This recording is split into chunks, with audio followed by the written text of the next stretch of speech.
Welcome, everybody. It's your girl, Delores, just a pink girl in my pink world, here on every social media with the good brother, back at it again, J News. J News, what's up with you? What you got to tell the people this fine day? On this fine day, I want to tell the people, life. It'd be lifing sometimes. But as always, it's customary to me, to everybody out there. Good morning, good afternoon, good evening, ladies and gentlemen. It is I, your good brother J News, back at it again here on the Hit the Ropes podcast with the lovely Delores. Gonna give you the rundown on everything that was professional wrestling this past week, including a show that happened on this morning. So we have to have a couple of conversations. Delores is gonna be catching me up on stuff. It's a lot. It's a lot, folks. So let's get this show on the road. Yes, ladies and gentlemen, we're about to go into the Hit the Rope Studios podcast. And here are me and J News over here. So let's get it started, ladies and gentlemen. You already know what time it is. It's time for review. Ladies and gentlemen, this week, guess what? I ain't got to go over 2 weeks worth of content. Because last week I went over J News. Every episode we missed from the week before and last week, and a lot of them were lucha libre matches. And J News, I was fighting for my life to say these names. I mean, I was out here scrapping to get it right. So you listen, if y'all ain't happy to see J News, I definitely am. Ladies and gentlemen, we're gonna start off with WWE, and we're gonna go to not NXT. Go back to Raw. Raw 1674 on the 23rd on Netflix. Braun Breaker defeated Penta. Queen of the Ring semifinal match. Jade Cargill defeated Roxanne Perez. WWE Intercontinental title match. Becky Lynch defeated Bayley by DQ. And the King of the Ring semifinal match. Cody Luther Armstrong Rhodes defeated Jey Uso. J News, do you got anything to say about this? Not really. I find myself in a place right now when it comes to WWE where a lot of what's been going on TV lately has not been of interest to me, right? Yeah. I can't necessarily say that it's been bad or that it's been great or that it's shitty. It just hasn't been capturing my imagination as of late. I keep tabs on everything as to what's going on and what the storylines are, but my interest levels are really down on WWE right now. But everything here seems to be that happened on Raw seems to be as of status quo, as of what they've been doing as of late with storylines and things of that nature and how booking's been going. So can't say anything outside of the ordinary there. I know with the Becky Lynch versus Bayley match, I know that ended in DQ because Lyra Valkyria decided to interfere in the match. So it seems to be that there might be a triple threat in the near future or something of that nature, or they're planning on turning Lyra Valkyria totally heel or something, or maybe Bayley goes heel. Bayley might team with Becky to go against Lyra because they're two good people, and Becky's thing was, I've been overlooked. Y'all don't care about me. When actuality, that fits Bayley's whole career perfectly. Like, right. You all haven't paid attention. I've been an extra wheel. Y'all don't care about me. Only the fans care about me. Whereas Lyra has been given this opportunity over and over again, and she doesn't always. They could say she didn't deserve it. She hasn't worked as hard as they have. I mean, it's a different era, but that seems to be the only thing that stands out to me, at least from what's been going on Raw as of late. I know that this week news came down that Chad Gable came down with an injury, and he's also gonna have to have some sort of a shoulder surgery sometime soon. Coincidentally, also El Grande Americano came down with a similar injury, and he's gonna be out of action for the foreseeable future as well. So that happened. Obviously, I wasn't here for when Liv got hurt. So Liv's I also, wonder if El Grande Americano and Chad happened to bump into each other, and that's I how don't both know. of them messed up on. Maybe that is it. Listen. I just want to say for those who were on the live stream and you like Dolores, you said they the same person. They are, but I can pretend if I can think. Was it Yoshiko the dog can wrestle? I can believe in anything. Okay, Absolutely, anything is absolutely. possible. Absolutely. And when they did announce that Chad Gable was or when Chad Gable was written off of TV basically in a backstage promo segment, we finally saw a Ludwig Kaiser sighting in that same segment. So it seems like Ludwig Kaiser might be making his return to television due to the Chad Gable injury. So take notes, Ludwig folks. been hanging around with his girlfriend. He like, I ain't got time for this. Hey, Hassan. How you doing, Azan? Yeah. So, and I also enjoyed this Cody Rhodes thing because once we talk about Night of Champions and his after conversation, I'm like, they are leading him down the road to where, like, he is slowly but surely becoming the bad guy. And it's like, and he's beating your faves and he is getting booed. And it's like, and also, let's give him credit. Okay, what American can go around the world and have them sing your song and rock the American flag like Cody Rhodes? If y'all don't know, that's my man, 100 Grand, Cody. I'm I mean, always fight for his rights. Okay. I know folks, just as you were saying, Dolores, people are completely behind Cody Rhodes and things of that nature. I lost interest in Cody Rhodes many years ago. At this point, I was glad that he finally got to finish his story, which ultimately was actually his father's story. But at the end of the day, I can't seem to wrap my head around being completely behind him at this point as a fan. So, Okay, yeah. so this is what it is. Cody could not be a bad guy until he finished his father's dream. He finished it. Done. Now there is no American dream. There's only a nightmare. Okay. And when you think about a nightmare, is it good? No, it's bad. And if you do not know a-hole Cody, you do not appreciate the nuance in him, the flashiness, the I almost can say Brandy sets off a new kind of bad in him that we normally don't see. Because when they together, he willing to risk it all. Risk it for the biscuit. Last time we saw them together really fully in AEW, she was pouring like her food all on the thing. He was jumping off the top of something, and it was crazy. Okay. So I think if Cody and maybe her get together, I miss Cody with the masterpiece shirts with the dog in the tank. I miss Cody with the furs. I miss Cody with the attitude. I miss that Cody. Okay, New Japan Cody, come back to me, baby, come back. You done got the Bullet Club almost together again. Also, did you not see the interview he had with Kevin Owens? Can I just say?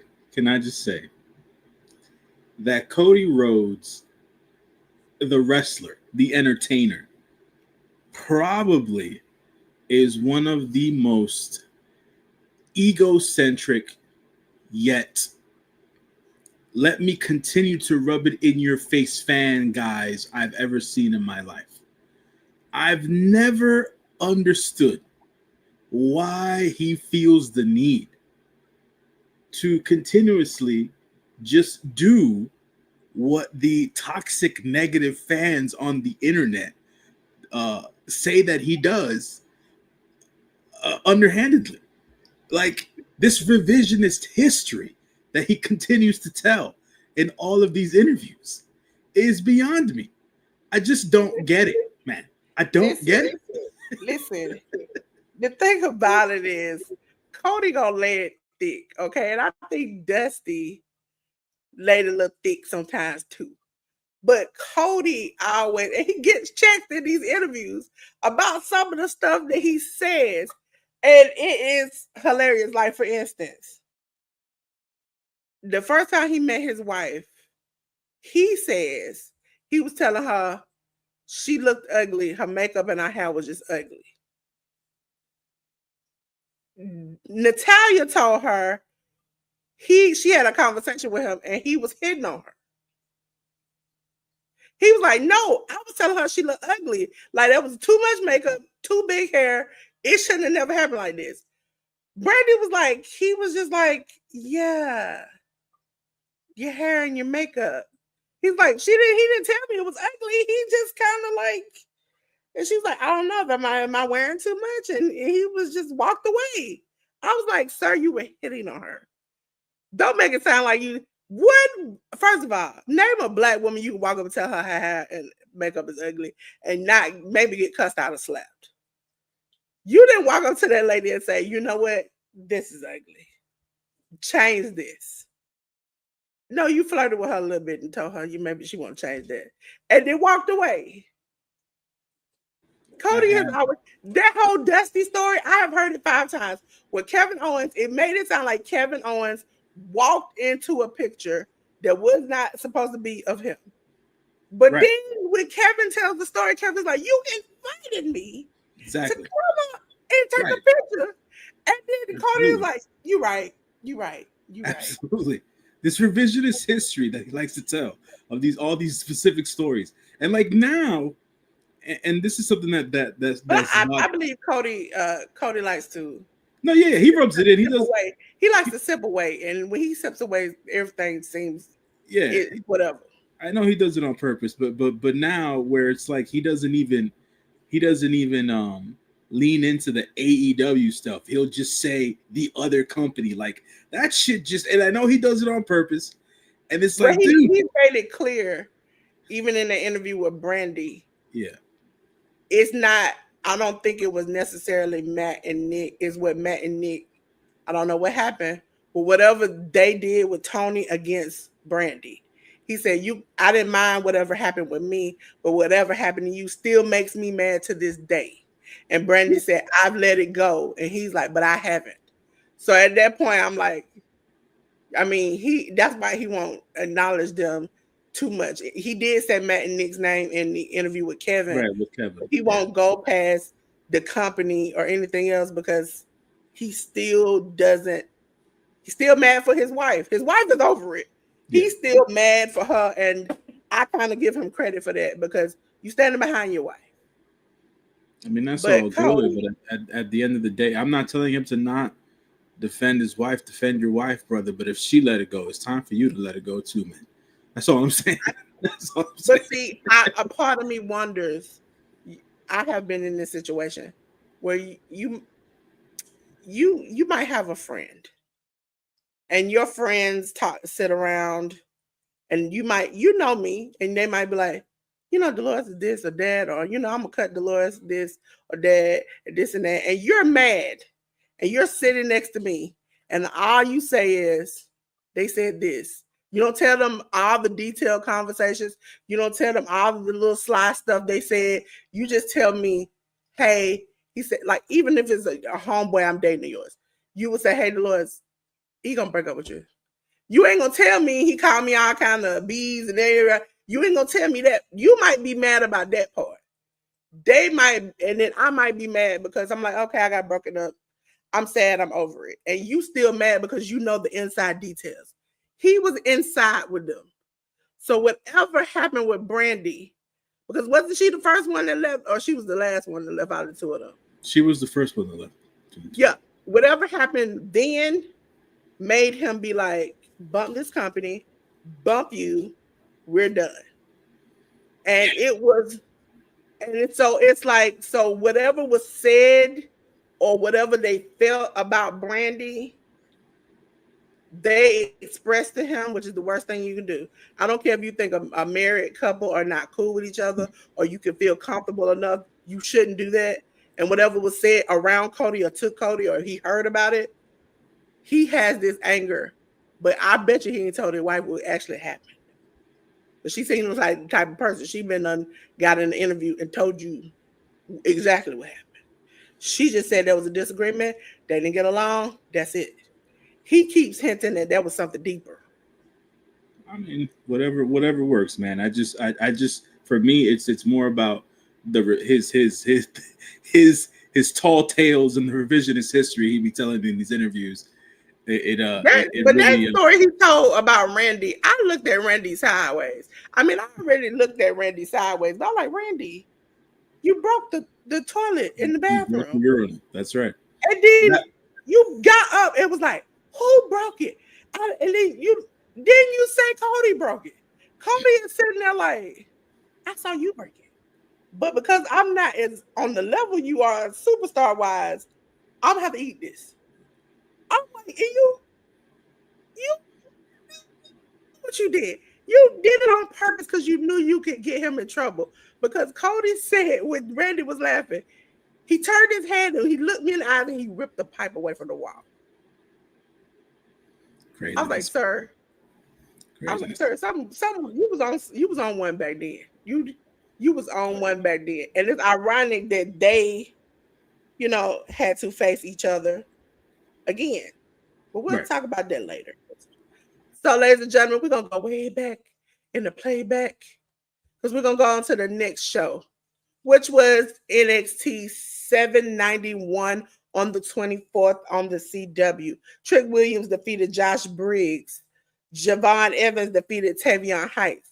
Ricky Saints and Ashanti Adonis, they match only lasted 7 minutes and 55 seconds, which I was astounded by. And Ricky Saints defeated Ashanti Adonis. We had a WWE NXT Heritage Cup match where Channing Lorenzo defeated Tony D'Angelo 2-1. We had the WWE Women's Title #1 contendership 4-way match. Jordan Grace defeated Easy Dame and Jada Parker and Lash Legend.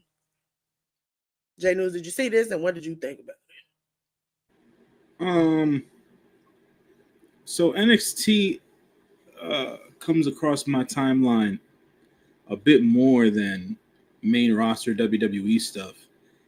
And to understand that Trick Williams is currently the TNA World Champion is still something that I shake my head at, to be quite honest. But I think we're going to get a match in due time with Yoshiki Inamura and what's the big fella's name? Obafemi. We're probably going to get a match with them sometime soon. Feeney. Yeah, walking like a black exploitation. Yeah. So we're probably going to get a match between them soon. Trick Williams he's hemmed up with Casey Navarro and AJ Francis and them boys or whatever the case is. And I know Mike Santana's still lurking around the TNA Championship because he didn't get he got a Raw deal the previous week. So Mike's fitting the rebound and all that stuff. But also they're reintegrating Joe Hendry. I don't know what's going on right now. It's a little bit confusing with that title picture. Tavion Heights, he got defeated by Javon Evans. Tavion wasn't able to get out of the NQCC, unlike his former stablemate. So he's stuck there with Charlie Dempsey and Ren Sinclair. I don't necessarily know what they're doing with that crew, but we'll see. Javon Evans picks up another win so he can keep momentum going for himself. Ricky Saints, man. I'm not necessarily knowing whether I think that, because I don't have a feeling for Ricky Saints right now. I can't necessarily say that his NXT run's been good, but I can't necessarily say it's been bad either. It's just been kind of there, really. I think he needs a big presentation, and it's not That's like putting Cody Rhodes in NXT. No fireworks, no pop, no loud, and you just out there with the NXT crowd in Florida, and you hitting your pose, and Right. they just like, oh yeah, hey, yeah. It doesn't connect. Yeah. It's like it's Good not way a to put it. connection, and so I Good think they way. need to move him on up. Good way to put it. Well, no, that's so. I'll disagree with you there, Dolores. If he's not if he's really not connecting, I wouldn't move him to the main roster at all. He But you needs to can at find. least try him out with not to lose a match, but to with a no name person to see how he does in a dark match, to see how it's gonna go. Now, when we get to AEW, I saw a dark match, and I was like, "Oh, he wrestling again." That was my Sort of, kinda, Dolores. Sort of, yeah. kinda. It's not the same thing. Sort of, kinda. But So it's like you have to try out different things. Like for instance, they tried this Carmelo Cody thing when Cody was champion. If you go back and watch the dark matches, they did it every night. mhm. And after a while, they realized this is not connected because you can even watch some fan footage where it seemed like Carmelo came out and it was like, we don't deal with you. But at some place, hey, Tori's brain, how you doing? Yeah, it's already Uh, something. and so at a certain point, there was no chemistry, no connection. But the fans were still cheering for him, so they still gave him a chance. But at Yeah. a certain point, Ricky Stars need a big, giant presentation that they're not going to give him an NXT. I'm not The sure. closest they've gotten to a big presentation was what was the man name from Fraxium? Uh, not Nathan Frazier, Axiom, when he used Mhm. to come out like with that little like he looked like he was running fast to different spots thing that they were doing. That was the most. That Interesting. and every pay-per-view Carmelo and had a fire entrance. Uh, That was it. That's the best presentation that they've given people in NXT of recently. It's like the D'Angelo family don't really get anything. We had the I forgot who they were. They had the GTA graphic. There nobody is really clicking in NXT because fans are not caring about none of these new people out there. And that includes Ricky Saints. It's like he comes through the crowd, they're cheering their heads off, and then you call him Ricky Saints. We getting used to this, and then he comes out and he's striking a pose, and the music don't feel the same. Nothing seems the same. That whole star quality doesn't seem the same. And I think that uh, on the main roster, they willing to listen. Penta went from AEW, and he would come out, and I'll be like, Lucha Bros, I was out there throwing my Zero Miro out. But I get excited when I see him come out with the fireworks and all the rest of that on WWE. Listen, man. At the end of the day, I just mentioned Ricky Saints because it just seems like he's that luster has rubbed off real quick, and he's still going at it with Ethan Page, man. It's like he's stuck in a vortex in that world. I also wanted to mention Ashante the Adonis. Ashante the Adonis, aka Tahuti Miles, has been in the Performance Center for God knows how long now. He can't get up. He can't get up. He been down so long. He can't get up. And That ironically, that this that that young man, he ain't been able to get nothing over. He ain't been over since his days as a part of whatever Swerve's collective was, and I'm forgetting the name of the collective right now. But I want to um, forget AJ Francis if I could. listen, man. But I don't know what they fit to do with Ashante the Adonis. They tried that whole storyline with him and what's the young lady's name? Hey, Carmen Leona. Carmen Petrovic. Yeah, when he Um, was out there chasing women. Yeah. yeah, so him being the Lothario type, that just did that. Yeah, whatever, man. um, uh, hey, Leonica. The they have NXT has stripped away my love for the family. I used to be so over with the family. That used to be my favorite part of NXT because it was silly ass pro wrestling shit. and I loved it. And now it's just like I don't know what to do with them anymore, man. Like Stack's got his own. Oh, okay. All right, that's some. So yeah, YouTube's been acting up lately, so they got to get on the ball with that. Listen, YouTube, I love you. Don't take my channel away because they be taking people's channels down. But what was I gonna say? Channing's got his own version of his family now. Tony D and Luca Crucifino's not on the same page anymore. Where's Riz? I ain't seen her in weeks. What's going on? He put her in hiding. Nah, she's not at the safe house anymore. She was in hiding, and then she just disappeared. It seemed like she gonna go with Channing. So it's just over at this point. Jesus, man. So they're still doing that. I think if for all intents and purposes, the NXT Heritage Cup was vacant because Noam Dar unfortunately got injured again. And so he's gonna be out again for some time after coming back for being out for like damn near 2 years or whatever the case is. So there's that of it. And then the NXT Women's #1 contendership fatal 4-way match, Jordynne Grace winning that, I thought was cool and all. It was nice to see Jada. It was nice to see Lash. Izzy Dame still hasn't necessarily sat well with me.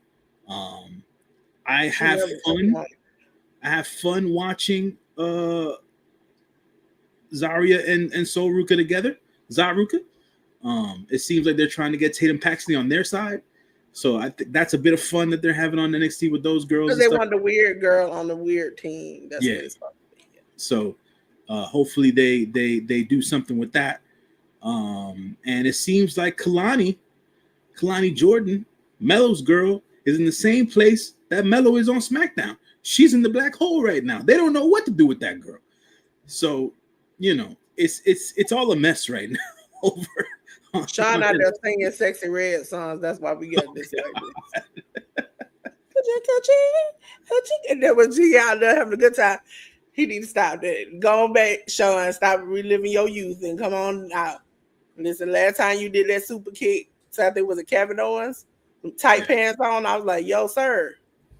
Then you might have thrown the leg out. You don't know what you're doing.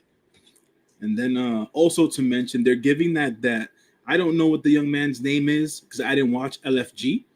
But they're giving the winner of LFG like very high billing on NXT. Like he's been in Oba's face. Now he's in I've seen him a couple of times. He has potential. Let's say like that. He interfered in another main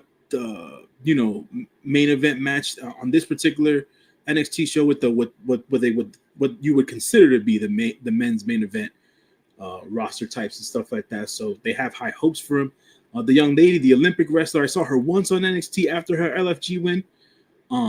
But she's a real shooter, so I don't necessarily know as to what they're going to want to do with her. I know that the two of them are probably going to have to go through some more extensive training and things of that nature, but hopefully they have bright futures ahead. But yeah, man, this episode of NXT was a little bit all over the place for me.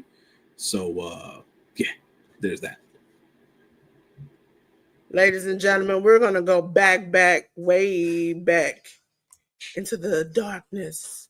And we're going to go on to the next show, which was Friday Night SmackDown 1349 on the 27th on USA Network. And guess what? It was in Riyadh, Saudi Arabia. Okay? So we had Jeff Cobb. I'm not going to keep calling him JC Mateo because that's crazy. Jeff Cobb defeated Jimmy Uso. We have for the WWE Women's United States title a title change of Julia defeating Zelina Vega. We had Andrade and Rey Fenix defeat DIY of Johnny Gargano and Tommaso Ciampa. We have for the WWE Tag Team title match the Street Profits, Angelo Dawkins and Montez Ford defeat the Wyatt Six in a no contest. Well, it was a no contest. They didn't defeat each other. But I think they should have won. But you know what? They're going to keep doing the Wyatt Six, and that's just whatever. Of Loomis and Joe Gacy. We had the WWE Women's title last woman standing match where Tiffany Stratton defeated Nia Jax. Hi, Tin. How you doing? I've been with TN all day today. Oh my God, I'm so happy. 10, it's been a while. And I'm happy to see you back in the chat. Thoughts with you still. But I got to do it one time for the one time. Hey, 10, how you been?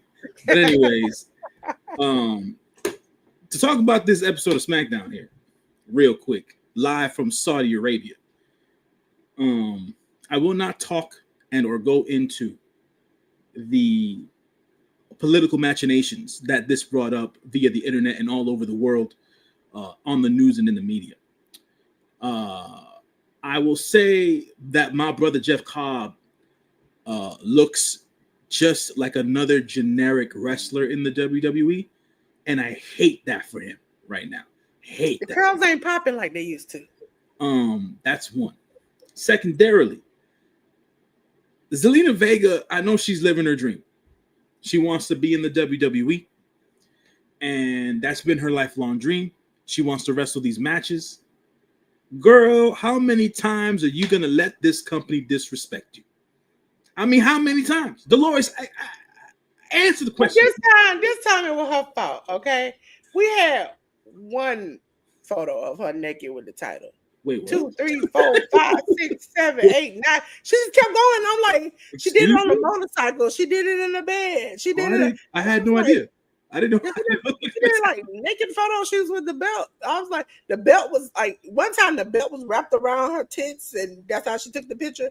Next time she was just naked in the bed with the belt.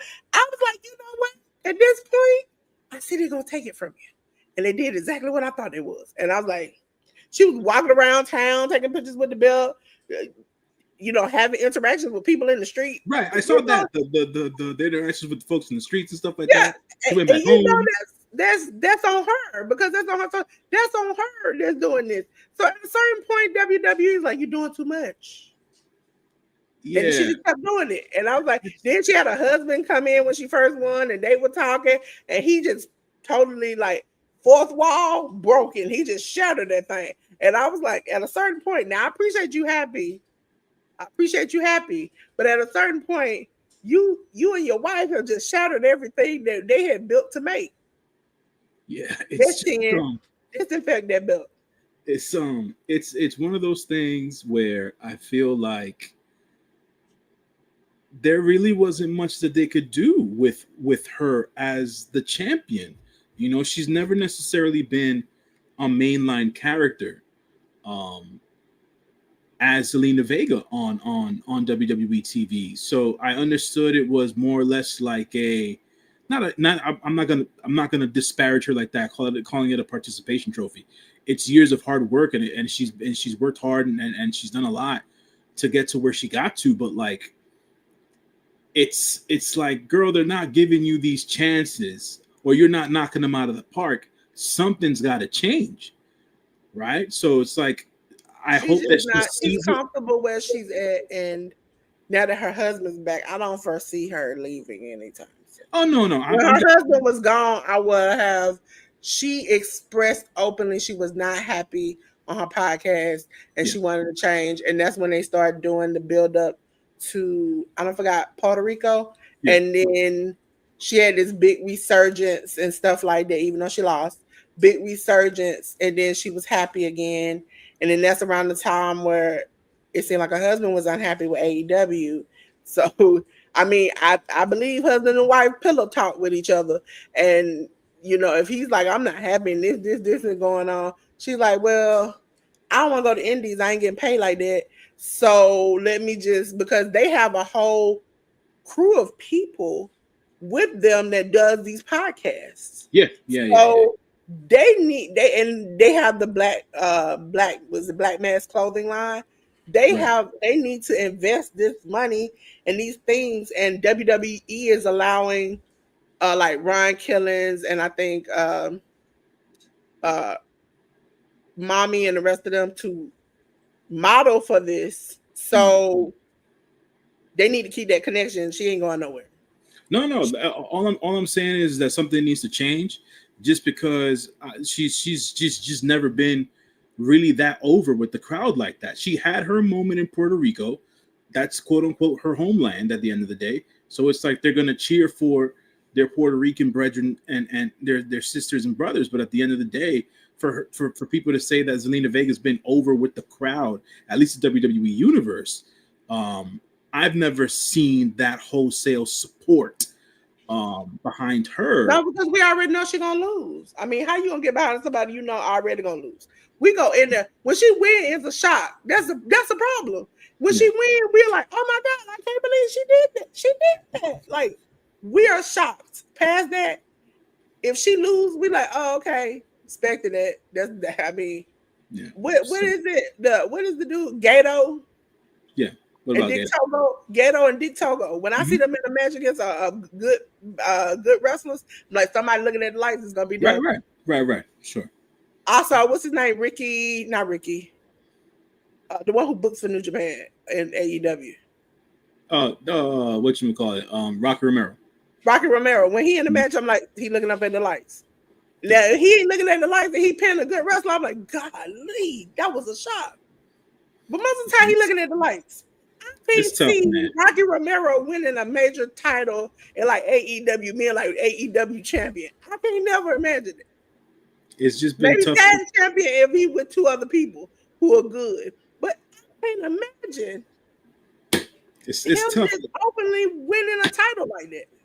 It's tough to see Zelina in that particular spot, and like you said, Dolores, it she's just seems she's allowed WWE to put her as a character. Yeah, but she's not. But she started on the way to Puerto Rico, her character being like, "That made me throw my chocolate out at you."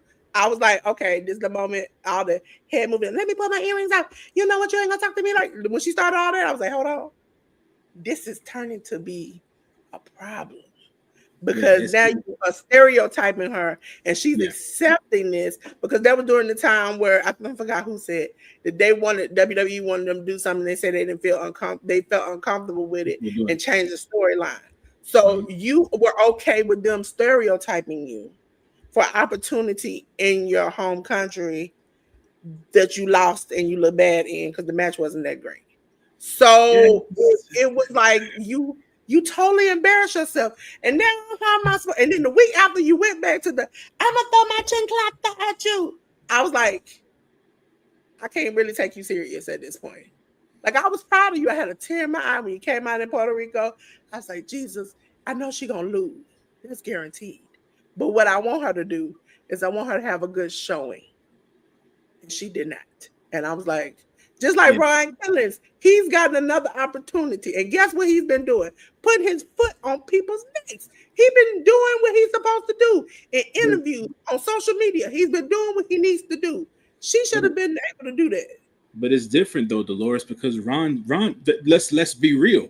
And to use a euphemism, Ron's been to the mountaintop. Yeah. He's been there. He knows what it takes to get there. And he also understands how to use media, be it social media, regular media, his music, in order to attract people to him as a brand, to him as a character. So, that interview with Bubba Dudley, I mean, with Sirius, that was that was like Natalia shocked. Natalia was sitting there with her pearls clutched. She hadn't even seen that before. Exactly. So it's like, that's to me. That's the real Ron Killings right there. What we saw on Busted Open Radio. He was drinking and talking, and he felt it. He was just like, "Now, but Ron, I appreciate you cutting them dreadlocks out, but you still got that crazy hair, dude. I need you to let that go, okay? Let that go. You too old for that house. Come on." Nah, man, he's WWE's version of Minoru Suzuki right now. Get out of here with that. Listen, John Cena is turning people evil because he beat Cody. Cody now is turning evil. Brian Killings has lost his mind. He came out there. If you go back and watch the pay-per-view, I literally screamed the moment he came out there, and I was like, the Black John Cena coming out. He really came out like that. And I also don't know what makes people go crazy for John Cena. I think Cody dropped a rap lyric or something. Cena come out there, and we'll talk about this next. He came out here on this episode. came out with the old thugonomics outfit on, talking about punk life. He made a fool of himself. Then you got our truth out here making fun. I said, what is Cena doing to these people? Is he putting some little special sauce or something? I don't know what he doing. Okay, he needs to stop messing with these people. They're trying to have a semblance of importance marked on these characters on TV because they've been on John Cena's retirement road. It might work for some, but right now I just ain't been feeling it. But to go through the rest of the card. So shouts to Julia for winning the United States Women's Championship. Well deserved. Hopefully she does something with it, and they give her some good competition. Andrade and Rey Fénix had their best WWE match. At least Rey Fénix had his best WWE match since he's gotten there. Andrade's been cooking in the ring forever. They need to put the brothers back together because at this point, well, one of them is failing. Right. Eventually, I think they'll get there. DIY, they're WWE lifer guys, but they're always great in the ring. I forget why the Street Profits match went to a no contest per se. I think another tag team got involved in the match outside of the Wyatt Six, right? Which is why I went to a no contest. And then Tiffy and Nia went at it again. So that's my takeaway from this is that for those who do not know, Rhea has strict rules, especially when it comes to women. Yes. They claim that they have eased up on some of those lax rules, but there's still things like you can't show skin, you can't do this, you can't do that. There during the time, for those who don't know, CM Punk worked at AEW. He told the Miz that he was sucking on a bloody male private part. Okay. By going over there and taking money from Riyadh, Saudi Arabia. Only to now on this SmackDown show up in Riyadh, Saudi Arabia for his match on the next day on the Night of Champions. So the thing he said he wouldn't do, he turned around and did. A lot of them did that. They said they weren't going to do it, and then they turned around and did it. So I was shocked the first time I saw Sammy there. So I just listen, everybody, you have the right to change your opinion. Yeah. But I like the fact that because he was already looking like a fool, he went full force with it by coming out there looking like John Cena during the Thugonomics era. And I was like, and he had the drug-free thing. And listen, if you all do not know, I love CM Punk. But this right here was top peak foolery. And I literally could not take it no more. So y'all can already guess who my spotlight of the week is. Because I died in tears. Because I was like, sir. And John Cena was trying not to laugh. And he was looking at him. This man is old enough to be somebody's dad or papa out there trying to get thug life together. It I think so the running narrative, especially when it came to the comments I was reading on social media and things of that nature, it seems to be that there is a side of the fan base, at least on social media, that believes that the writers or the powers that be at the WWE are punishing CM Punk with all this stuff, especially after all the years that he trashed the company and the lawsuit and everything else. You could tell that they were paying him back. What was it, Monday or Friday last week, when he had to lay there and you could see his eyes crack and his face start to make that was Raw. That was Monday. Yeah. And when he had to listen to Cena's quote unquote pipe bomb. Yeah. As he laid there on the broken table, it looked for a moment like he wanted to get up and just be like, this is over with. This is over with. And he had to lay there and suffer through it and take it. And you could just see his face scrunch up and his eyes crack. Like he was just like, oh, he gonna keep going. Oh, this is keeping going. Oh, he's gonna say this about me. And then they showed some of fan footage where, like, after he got out of the ring, he looked bad.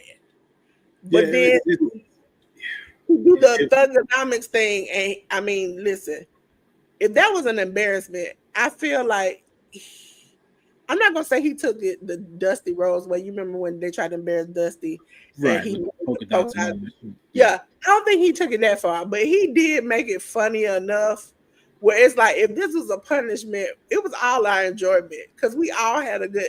Because when the song came on, I was like, I know he not about to. And then when they zoomed into the Titantron before he even, it took him minutes to come out. But when it said Punk Life, I was like, I know this man ain't about to come out here dressed like this. It was yeah, I don't, it wasn't something that hit with me. Then the video surfaced within the last 48 to 72 hours of like a young child fan trying to go up to him for an autograph, and he pushed the young kid away. Like, it was a whole, like, this week has not been kind to CM Punk. But that's the craziest thing is because that footage came out after.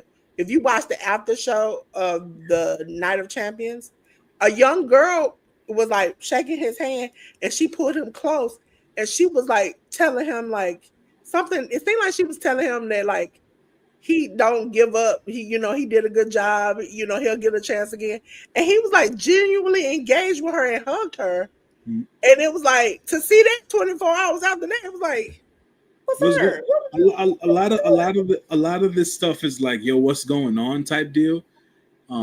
So it was just one of those things where, you know, it's just befuddling at times. So, And right even as now, a fan, I be wondering nowadays because sometimes I see videos and sometimes you'll see another fan put out a video where it kind of looks bad, but once you see it, you're like, oh yeah, this was going too far. And maybe he was just like, hey, you done got your autograph, whatever, get away, whatever, like that. But it looks bad. It looks bad. yeah, the optics of it was pretty bad. I'm like Yeah. I said, I wasn't there.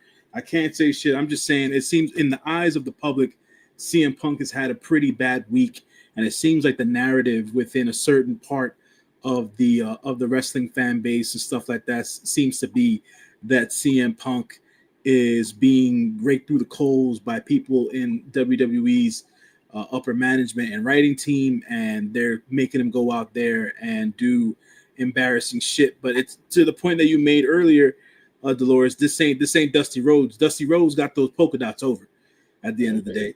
But the CM Punk stuff just doesn't, right now, at least for the stuff that I've seen, it's not hidden. It's falling on deaf ears, and I don't necessarily know if this is what he came back to do. I mean, Cody was embarrassed a couple of times when he came back. I mean, he was embarrassed. Was he? He was embarrassed a couple of times. Like I would like to say not that to this extent, Delores. There's no way. not to this extent, but he also didn't go to this extent, bashing the company and having a lawsuit and doing all this stuff. He didn't go that far. So I mean, he broke a throne, and he said he didn't like the way he was treated. 99 of them have done that. I mean, Jesse Ventura is back. Right. Sable came back. I mean, so I don't think, and Sable, listen, revisionist history. Tag me in. A woman sued a company for sexual harassment, okay? And then comes back and does an angle where she is sexual harassed on camera by the man she sued in real life and got a lump sum of money from. And his so-called best friend marries her in real life. And it's cool with his wife who sued his best friend for sexual harassment. Tell me what in world, that seems like a Days of Our Lives storyline, not a real life thing. And Yeah, to me, it's confusing. That was the storyline. She came back from the lawsuit, and they used the lawsuit as a storyline. Revisionist history. I was young and was like, oh, this is weird. Also, I thought her ex-husband was black. So, I mean, we ain't gonna get into that. I bust a blood vessel. Talk about that bad. But Mark Merrow, you owe all of us black people an apology. All of us apology. J News, me, T, and everybody. An apology. Because you knew Johnny B. Bad was not a black man. You let me shake your hand and be like, I'm proud of you, black man. For you to be like, you talked the talk, but you definitely, in the end, did not walk the walk. You should have just stayed black all your life. You probably would have been rich. But now you out here looking like Sammy Sosa going the opposite way. Nah, Sammy Black again. What you talking about? First, Sammy Black again. But no.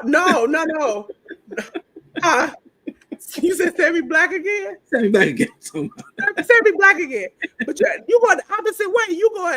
Going Caucasian, but then get a tan. Make that make sense. I feel like Kevin Owens. You weren't born that color. Kevin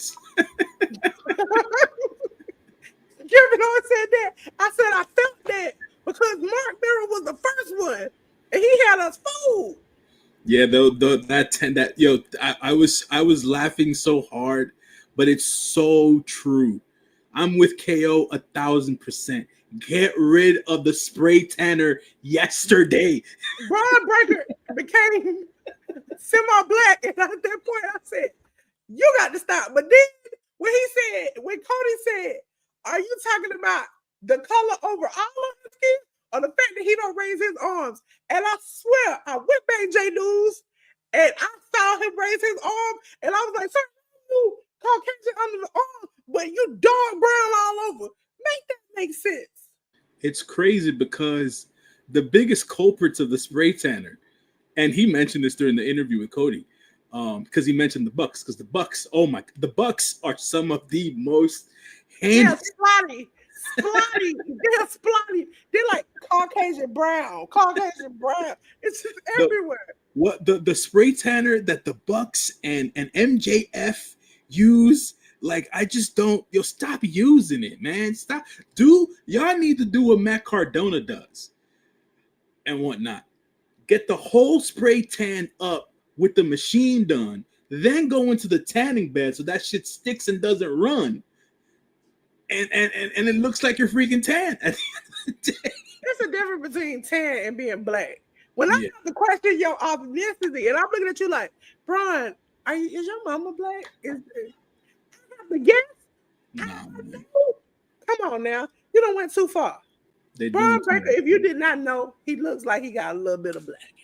Yeah, no, but I think someone said something to him in recent weeks and he stopped using it. So, I think he might have heard that Cody interview. He was like, listen, I need to stop immediately. I was like, sir, why are you this tan? It gets pretty bad. Who was it? Izzy Dame, I think it was. That is his girlfriend. And she got started for a little bit doing the dark tanning stuff. Oh no, man. People gotta let that shit go. Stop this. Y'all look crispy. Also, gym builders, stop that. We can see your muscles without you tanning to be a black man. I be looking at you like, is that a black man? And then they show them like behind the scenes when they get in the tan, they got 6 layers on, and then they get in the tanning bed, then they flex their arms like, I can see it more. No, we see your muscles. We didn't need you to paint yourself.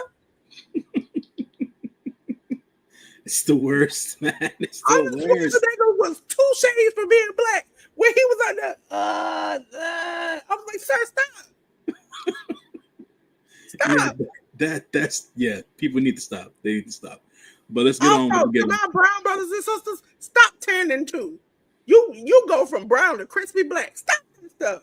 Yeah. Like if I'm all for getting natural tans under the sun, folks.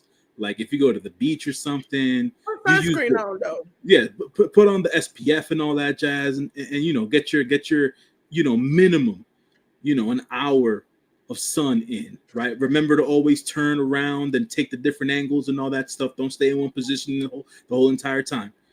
And get a tan the natural way. This spray shit has got to stop. But let's get on Delores, and let's talk about Night of Champions real quick. Yes, Night of Champions, ladies and gentlemen. It was a WWE production, Night of Champions. And guess when it happened, ladies and gentlemen? Can you guess? Yesterday. I got finished 10. I watched it. It was WWE Night of Champions 2025 on Peacock on the 28th. King of the Ring, final match. Cody. I say it again. Cody, Ontha, Luther, Rose won the match, defeating Randy Orton. So he is your 2025 King of the Ring. Now, J News, because my brain works a little weird. They called him the new King of the Ring. Wasn't he already the King of the Ring? Who? Cody. No, Cody never won King of the Ring before. I thought it was that match in Riyadh where he won that special ring that he had to leave over there. Oh yeah. That was something else. That was that, but that wasn't King of the Ring. That's what got me confused. I was like, but didn't he? But then that's separate. Yeah, because they gave him a crown and a scepter and a ring, and that's why, and they drove him away. That's what confused me. Riyadh Boulevard street fight. Rhea Ripley defeated Raquel Rodriguez. I hope that is over with. Sami Zayn defeated Karrion Kross for the WWE United States title. We had a title change. Solo Sikoa defeated Jacob Fatu. Queen of the Ring 2025 match. We had Jade Cargill defeat Asuka. And in the United States, undisputed WWE title match, John Cena defeated CM Punk. J News, what do you got to say about this? I got something to say about the women's version of the Queen of the Ring. That made me mad. Okay. They did my sister wrong. They did my sister wrong. So I didn't watch the show, but I did watch all the different clips and different review shows and stuff like that to get a gist as to what happened. So Cody is the King of the Ring. He beat Randy Orton. It seemed to be a pretty clean match between Randy and Cody. So nothing to really talk about there. Yeah. Except for Cody Rhodes wants a shot at the undisputed WWE Championship. So it seems like him and John Cena were probably running back. Well, Randy did Randy twice. Randy thought about punting him, had a second thought about it. He brought in the chair as a distraction and then was taking the turnbuckle pad off when Cody, sent him in the turnbuckle on purpose. And then end up hitting him with the crossroads and stuff. So it kind of seemed like Cody was being a little bit of dirty underhandedness. So that's why if you hear online people thinking Cody is turning heel. And then afterwards, after the match, he did an interview in the ring where he said, I know you all don't like me because he was getting booed. Because I beat your favorites. And I beat Jey Uso and now I beat Randy Orton. And he kind of was like gloating. And so that kind of made him seem like a a-hole. Well, we'll see as to where Cody Rhodes goes from here. From what I heard, yet again, I didn't watch. It seems like Rhea Ripley and Raquel Rodriguez had a hell of a street fight. So shouts to the ladies for putting on a hell of a show. I wish they would stop calling it a street fight if they're not gonna fight in the street. I wholeheartedly agree with you, Delores. Wholeheartedly agree. If you're gonna call it a street fight, take it to the streets. Take it. Now, in Wrestling Revolver, we had a street fight one time. I think that was during WrestleMania weekend where they literally fought in the street, stopped cars, throw folks on cars. It was a street fight. They were fighting in the middle of the street. Traffic had to go around. I appreciate it. That was a street fight. This was just a fight and no rules fight outside the ring. That's it. Was it.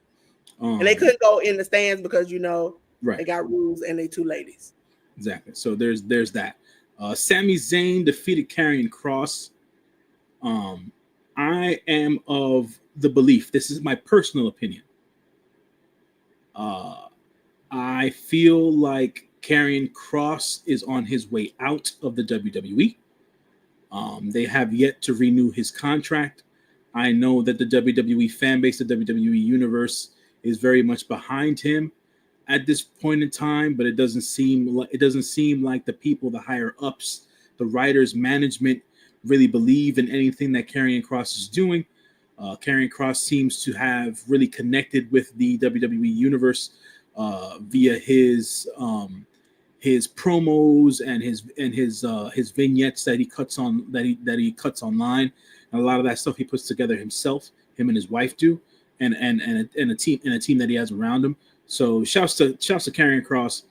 I think Kev's a tremendous dude. I think he needs to get out of the WWE sphere and go do something different in order to shine a light on what he can actually do for the professional wrestling business.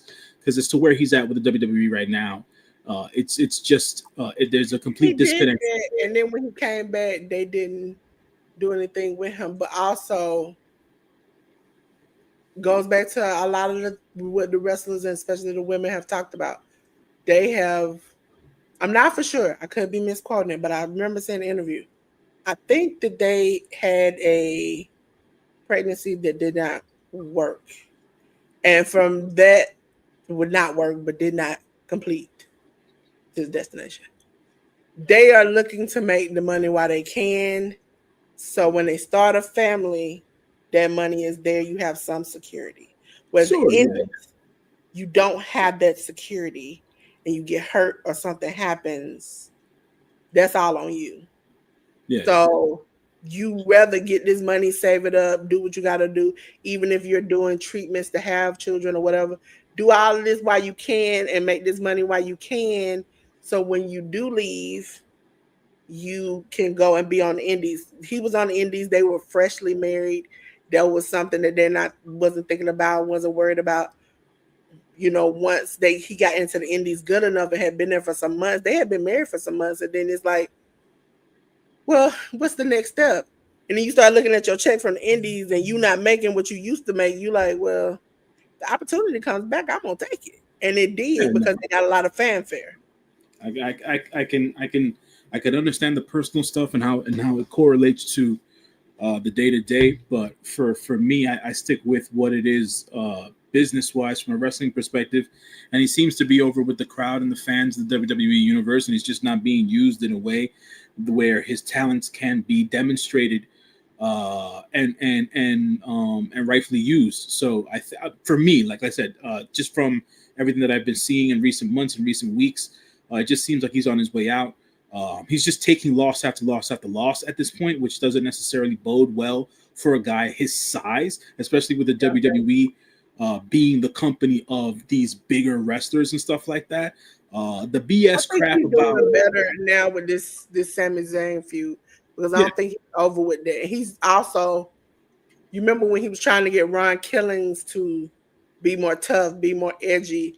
Then Sammy, you know, before to set up this match, was like letting him talk his smack and then smack the snot out of him and let him know that, like, you know, I made this match, so this is what you want. And then just like he did with R-Truth, he giggled. Like his thing now is to make everybody who has been the good guy, the okay guy, snap. And before recently, you remember he did that to Cody. yeah, Carmelo, he's like, "Oh, you gonna let Carmelo talk to you like that? Oh, so you ain't." And Cody ended up losing his mind and jacking him up.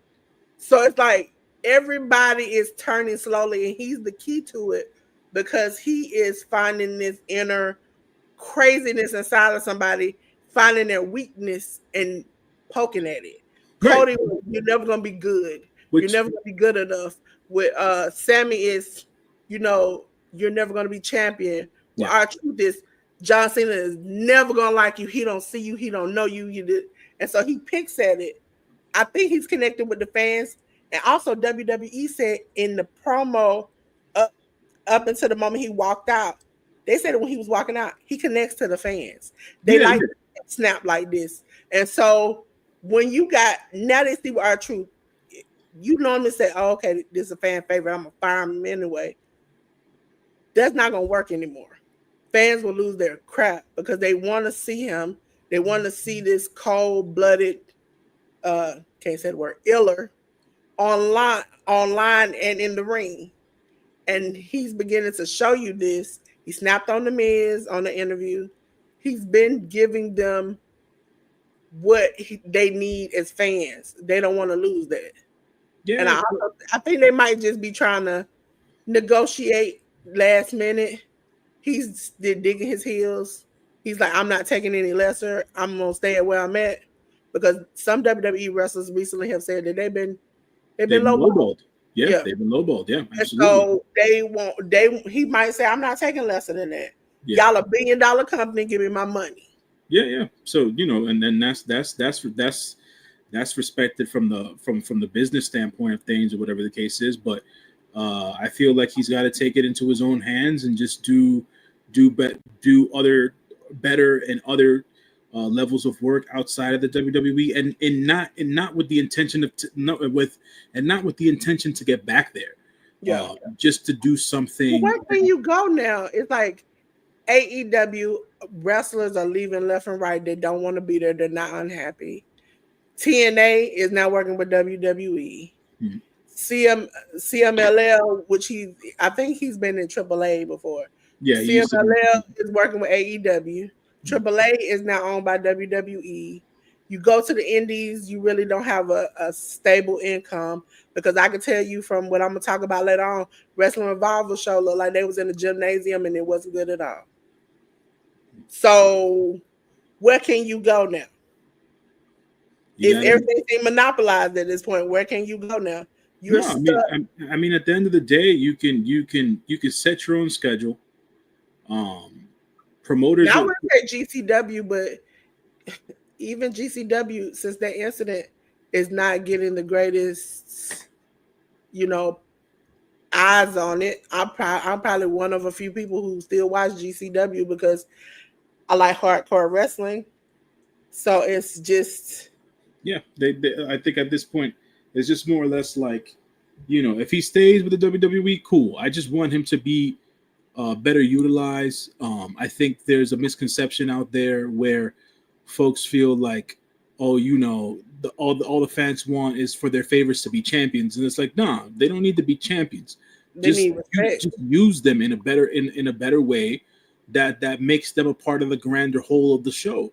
And I understand you were describing it to a T, Dolores. Like the way he's played his character on TV, and his manipulations of specific characters, and how he's basically gotten under people's skin and gotten them to slightly turn to more cutthroat ways, has been psychologically enthralling at the end of the day. But I also feel it goes over a lot of people's heads at the end of the day. So a lot of the time, if you're not if a certain fraction or a certain part of the fan base isn't spoon fed stuff, they're not going to like it necessarily. And or on the flip side of that is, if he's not on TV enough, people are going to forget about him. So it's one. I can see Cody in the end, because he's so desperate to get back to the top, that Cena lately has been like, this is all me. I did this. This is my run. I'm gonna take this belt home. This is me, all me. And Cody going back to that conversation he had in the ring with The Rock and being like, hey, I'm willing to do this. I'm willing to go at all costs to get this done. And then him turning on like The Rock and Cody turning on Cena. Because at a certain point, it seemed like all these people have this inner strife, and Karrion Kross is the one who sees it, and he is pulling it, and he is happy to make these people better and also set this time bomb off. Because you remember back in the day, he used to have the TikToking and all the rest of that. It seems like he's this dark character who enjoys bringing the worst out of people. Yeah, yeah, he is for better or for worse, he will always be the toll man. Everyone's got to pay the toll at the end of the day, depending as to however people pay the toll, right? Him manipulating them and becoming darker characters and things of that nature. Hey, bring it on. I just want him to, instead of him being a background character, like in a sense, he's a puppeteer, but not at the front of not in front of the camera, right? He's just more or less behind the scenes. And Yeah. wrestling, professional wrestling, has always been more a in front of the camera piece of entertainment. So I feel like keeping him in front of the camera is the goal. Like if he's not going to Yeah, be in but the ring they're using him for other storylines, not just the setting up of things. If you ever notice, little nuggets are yeah, yeah, behind his shoulder as they are, like, as he's talking or he's talking to his wife. They're like one time it's like, I think Grande Americano came out, and then went back, and Gable came out, but he had like something the same. And then you can hear Michael Cole go like, that's the same. See, you see that? You see that? It's like they are the same. He is the person that can link them to different things. Yeah, he seems to be the thread amongst the larger WWE stories, or through all the WWE stories. Don't get me wrong. Like I noticed that a long time ago, but like yet again, I guess it's more of my traditionalist mindset when it comes to pro wrestling. If you're not in front of the camera the majority of the time, people do have a tendency of forgetting about you. Not in the sense of like when people leave, people go away with injury. People understand injuries are injuries. People are always going to get pops and stuff like that. People want like the craze in the last couple of months has been people want to see more of Cross and stuff like that. But he gets relegated to main event or whatever other shows and not be on mainline WWE stuff. And they talked about it Friday of him actually being on the pay-per-view. It was like, oh, okay, he's actually getting a shine, and that made me have some hope that they might keep him. The Solo Sikoa Jacob Fatu match, everybody and their mama came out. Right. I saw that. Hikuleo came out. I saw Tonga Loa also came back. Mm-hmm. Right. Everybody's favorite comedy wrestler, Tonga Loa. Everybody's favorite. And he got his butt beat, and then Hikuleo had to come out off of the ring and come help. And then, first of all, how you get that big man out there like that, I don't know. But he came out, and then all you can hear, I think it was Michael Cole screaming, "Do you know who he is?" I was like, this is the moment you tell the crowd, because they don't know. A lot of us know, but they don't know. I think post show or something like that, or sometime after the match happened, they gave him his official WWE name. I don't know if this is true or not or whatever, but they said that he's gonna go by Tala Tonga or whatever the case is, and I was like, what are we doing here? What are we doing? I'm gonna keep calling him Hikuleo. That's the reason why I said Hikuleo. Jeff Cobb. When it came to the Jade Cargill Oscar match, I was glad that Jade Cargill won, but they did my girl greasy. And when I said greasy, they had a moment where the camera did not show Jade. Girl got up. I noticed that she was poured down, sweating, face melting, makeup melting. I said, okay, when they didn't show her on camera, they gave her a napkin. Maybe she dabbed her face, dried herself out. Homegirl came up, melted. Her whole face was melting. She was pouring out, sweating. And they had zoomed in on her face. It made her look like swollen, huge. It looked like she had got her lips, eyes, cheeks, everything done. And they kept zooming in on her. And I'm like, y'all are doing her so greasy. Like, just with her putting the crown on, with her flexing, they just kept zooming in on her face tight. And I was like, you know what? Y'all didn't have to do this girl like this. Y'all didn't do Nia Jax like that. So I'm gonna, like I said, I didn't watch the show.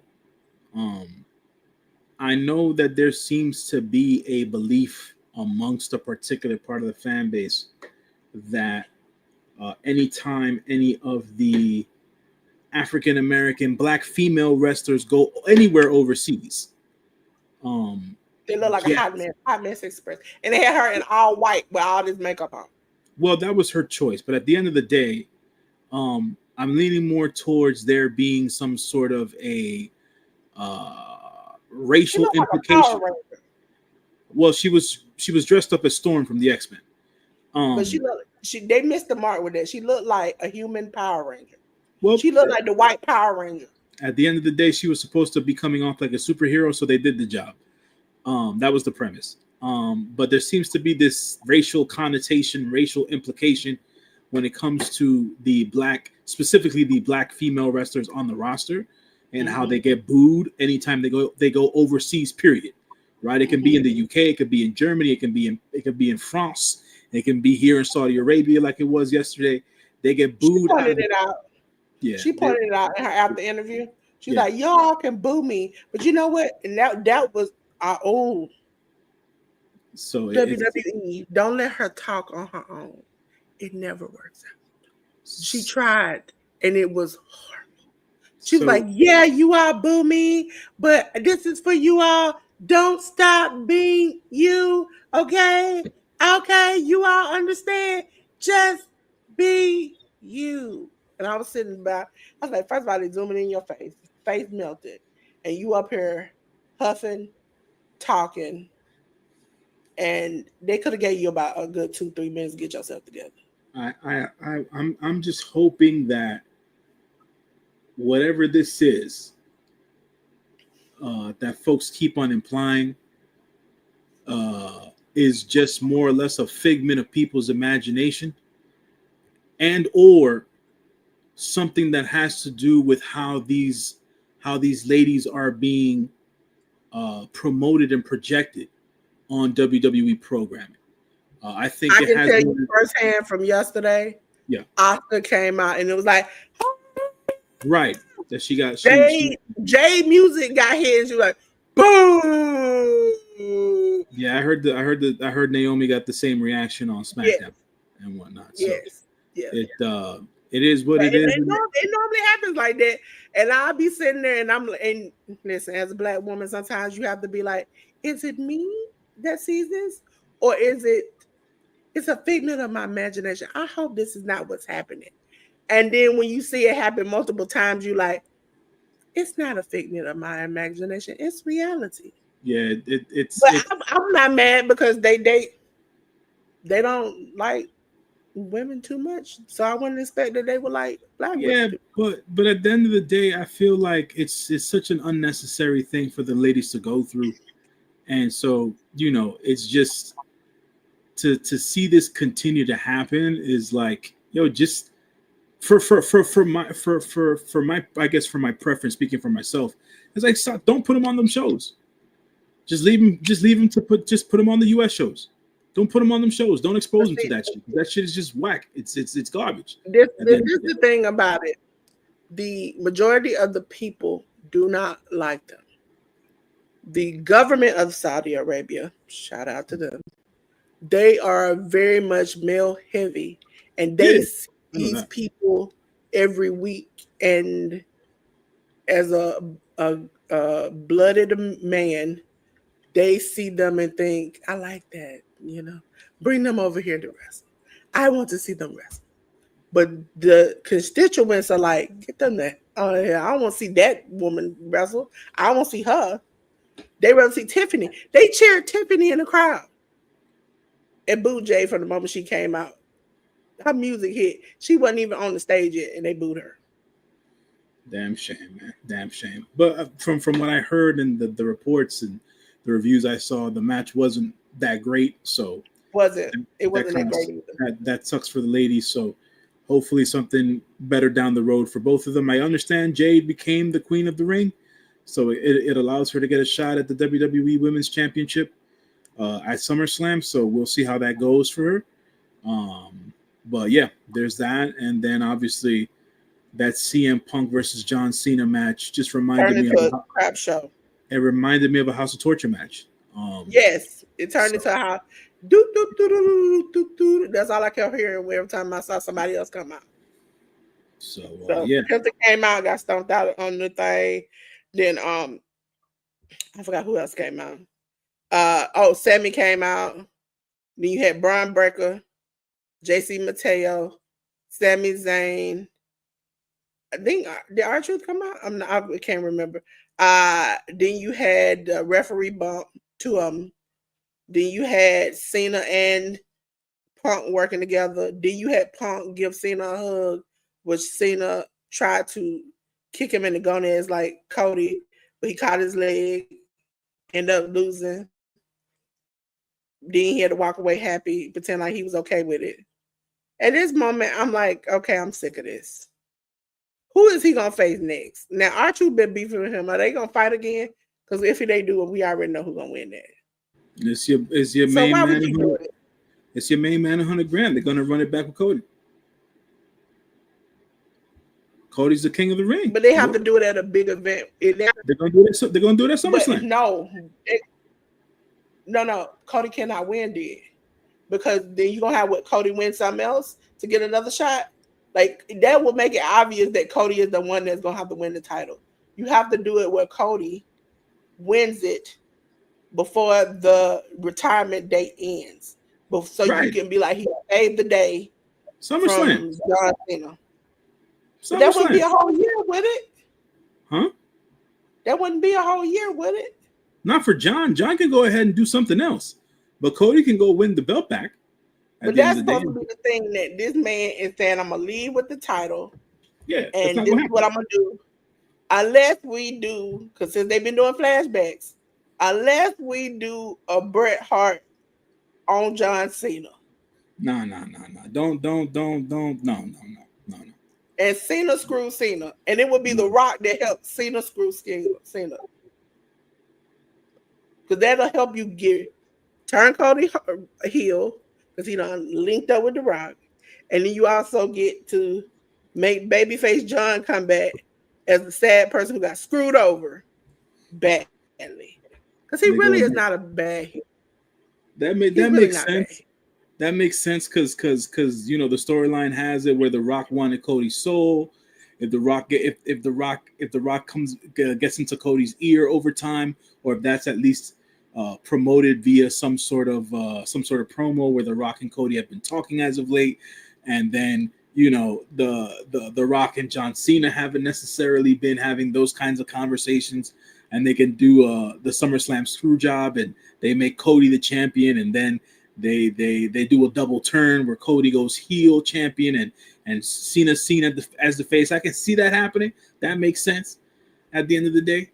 And the crazy thing, would it be funny if Cena does not see the writing on the wall? Like, for instance, like Cody gets a small role in a $7 production. That would put him closer to The Rock. Because The Rock has to say so over that. So that would be the sign. And he would be like, he'll come out and be like, he can't be a movie star like I am. Like, you do not see the writing on the wall. Kind of like Mariah May. You remember when, not Mariah May, Toni Storm, when she could not see Mariah May was going to totally crush her. And she was just like, I'm the best, I'm Toni Storm. And then she got her butt kicked. And then she came back to reality. Look, man, we didn't even touch on young Miss Blake Monroe at the end of the day. We didn't even bother with that. Blake. We didn't even bother with that. So mad. As a Mariah May fan, that made me so mad. And then when I looked it up, I was like, well, maybe they can't use Mariah. Right, they can't, because it's her real name, so they can't necessarily use it. But it's not that they can't use it. That's what I found out. Is that they don't want to use it because she can technically go back and get it because it's her real name. Yeah. So they made a whole new name so they can have ownership of it. I was like, y'all are so. But I blame CM Punk and Cody for this. But they've done that before. That's not anything new. I'm more or less talking about. Like the presentation has been okay for the most part, right? And on top of everything else, it's like, because I've already seen the Mariah May character, what she's doing right now is not new. So it's like she hasn't evolved yet. Yeah, it hasn't evolved yet. So, yeah, so I don't. It is what it is with that. But yeah, on to the next.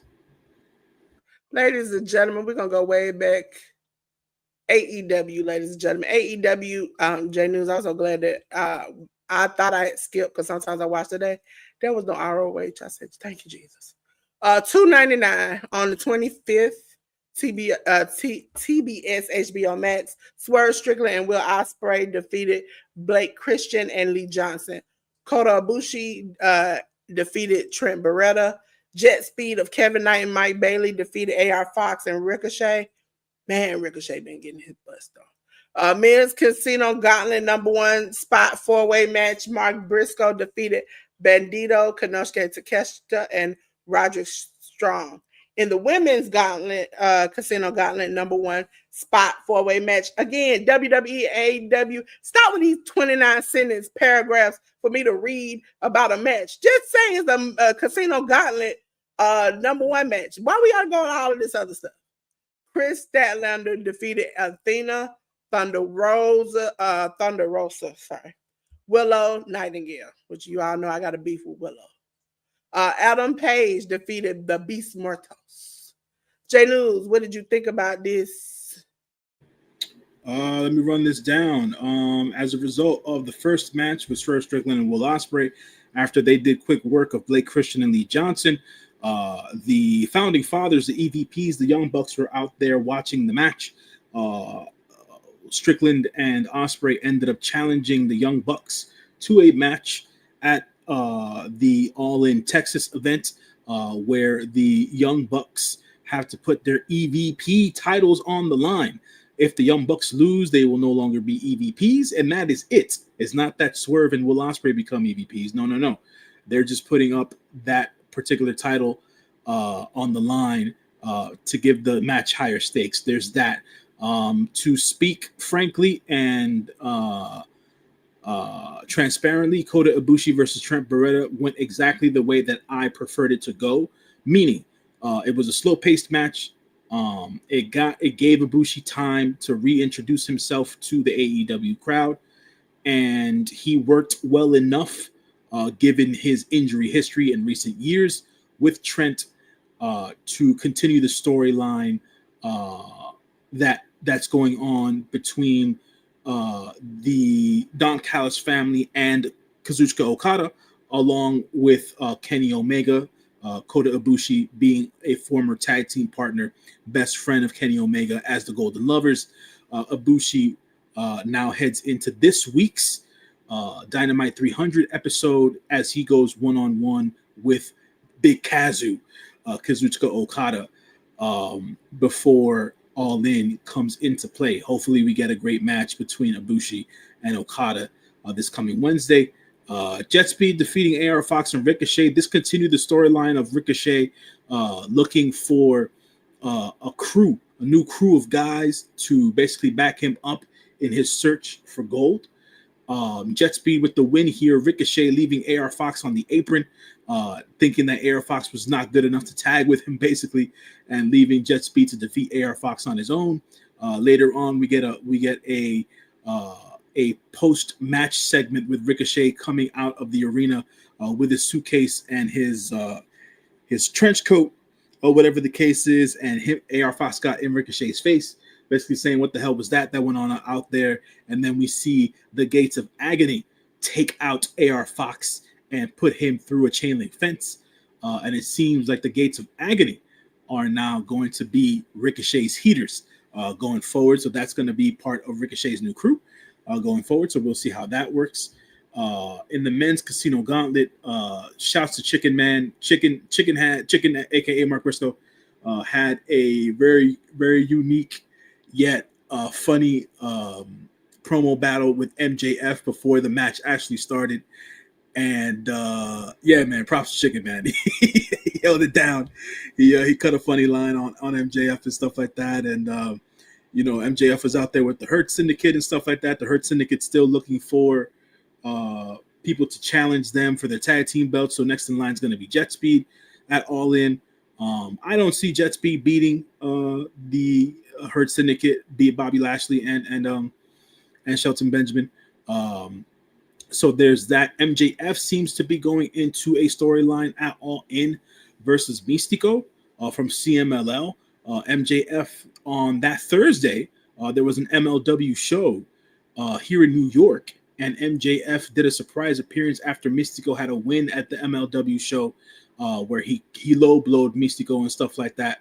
And it seems like we're heading for a special one-on-one match between Mystico and MJF at All In. It might be hair versus mask, but that has yet to be confirmed. So we'll keep watching until the match gets officially announced.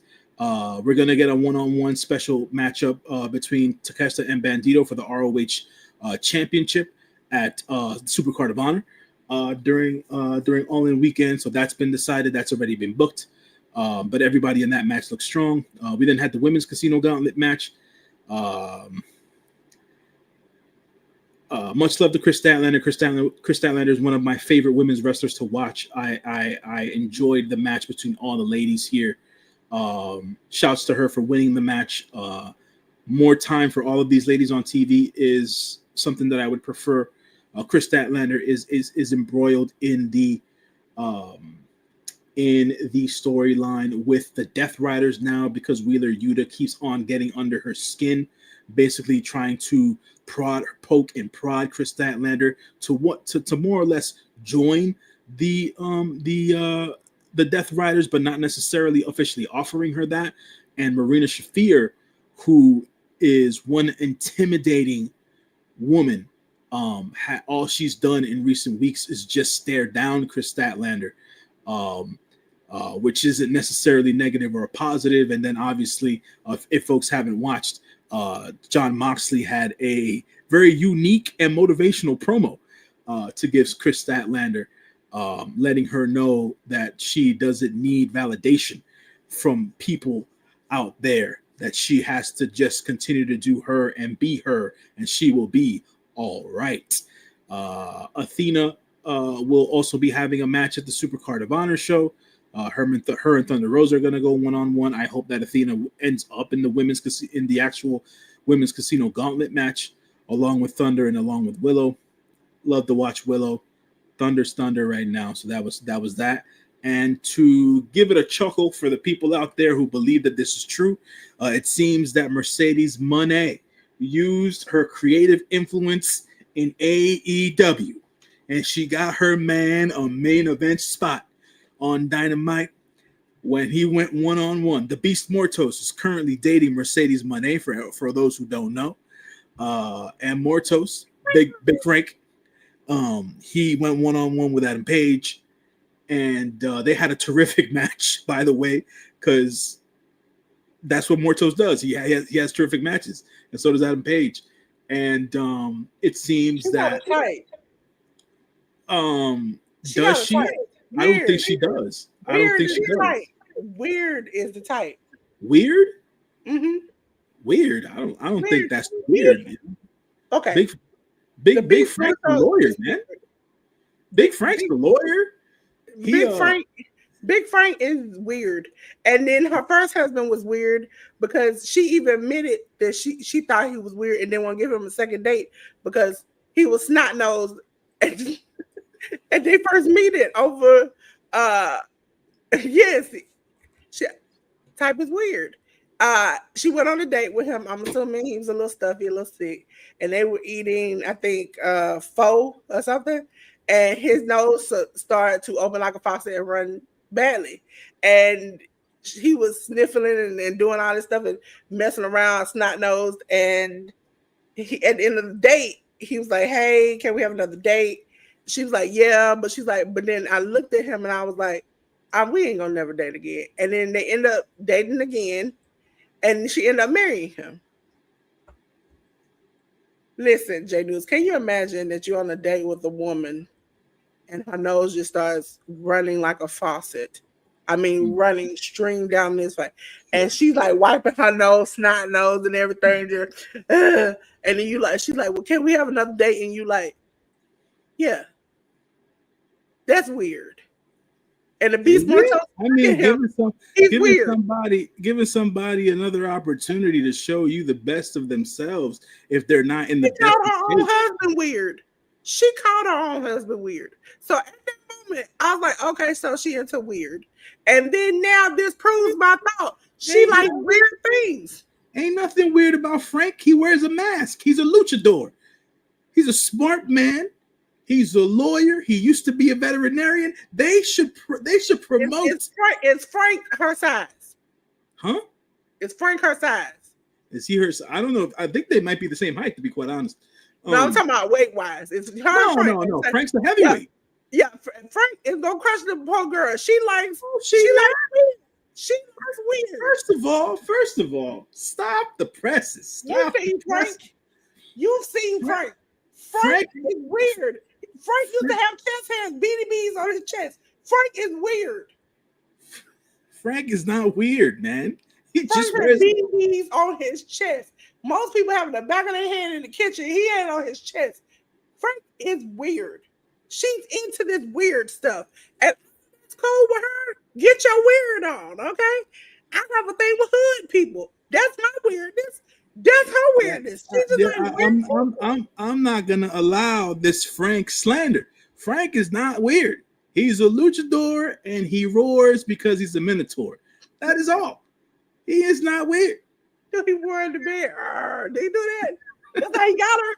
He walked upstairs like, at the end of the day, that's if that's all he had to do, you know what I'm saying? It's like you got half these internet women wrestling fans pining over Frank because they feel like he looked damn good behind that mask. And hey, let me tell you right now, if Big Frank Mortos is that model everybody thinks that he is, Mercedes Moné got that locked up. You know what I'm saying? So hey, he's off the market, ladies. He's off the market. Frank can be modeled face. The body ain't gonna match it. But Frank, he can be fine. Listen, if you don't know, I've come close. I'm like the people with Joe Budden in that thing where you can like lighten it up and you can see the numbers. I come close to seeing Penta with no mask on. And let me tell you something. That man right there. I don't care how many kids he got. He can call me anytime, okay? That man right there. Now he in the private, he's a beast. And he's supposed to like have a little nose, and he's a yeah. Half horse, half man. At the end of the day, so Minotaur, yeah, he's a minotaur. Yeah, half horse, half. That's what it is, though, Delores. Take it for what maybe. Take it for what it is. He's half horse, half man. You understand what I'm saying? Maybe the half horse is what got her. That's right. That's what I'm saying. Take it for what it is. She was like, I got to see that, and yes, I want that. Okay, that's what it is. Frank out here making business, and he's got Mercedes by his side, and he's all good in the hood at the end of the day. You know what I'm saying? And I mean, sometimes you know, you're a little big, you're a little small, or whatever, you know. But she got it. She weird. She into weird. She ain't got no rhythm, and she into weird. That's what I know about her. I'm gonna she put got this weird color hair, and she's a weird person, and she dances weird. So she's just into weird stuff. I'm gonna put this out there because it's real, and people have been talking about it for months now. People have been talking about, hey man, it seems like Mercedes has put on a little bit of weight, and it's all gone to a specific section of her body. I don't care. She still ain't caught no rhythm, ladies and gentlemen. I'm gonna solo lay out. This is what she did. That's her dance move. That is not a dance move, J News. That is her dance move. That is her dance move. Listen, that is her dance move. I need to put her in. I need somebody to put the background of the flashing lights. I probably could do it. Or and the music from the Roxbury and her just doing it. All I'm saying is her and Mina, 2 non-dancing fools together dancing. Listen. All I'm saying is that Mercedes is out here. She's been to a couple of the asadas nowadays. You know what I'm saying? She putting on a little weight. Shit. You know what I'm saying? Look good on her though, you know? So she, fresh, ladies and gentlemen, J News is like bump Frank. Come to J News. That's what she said. He said, "I'm a good man, Savannah. Come on over to J News." No, man. I'm all about the ring game together. We got this. I'm all about praising my brothers. And Frank got her feeling good, and he got her looking good. Break her back, and not in a good way. so hey, man, keep on bringing her to the carne asadas. And she be all right, brother. She be all right. Now, do you think it's the carne asadas, or do you think it's the Dr. CC? No, I don't.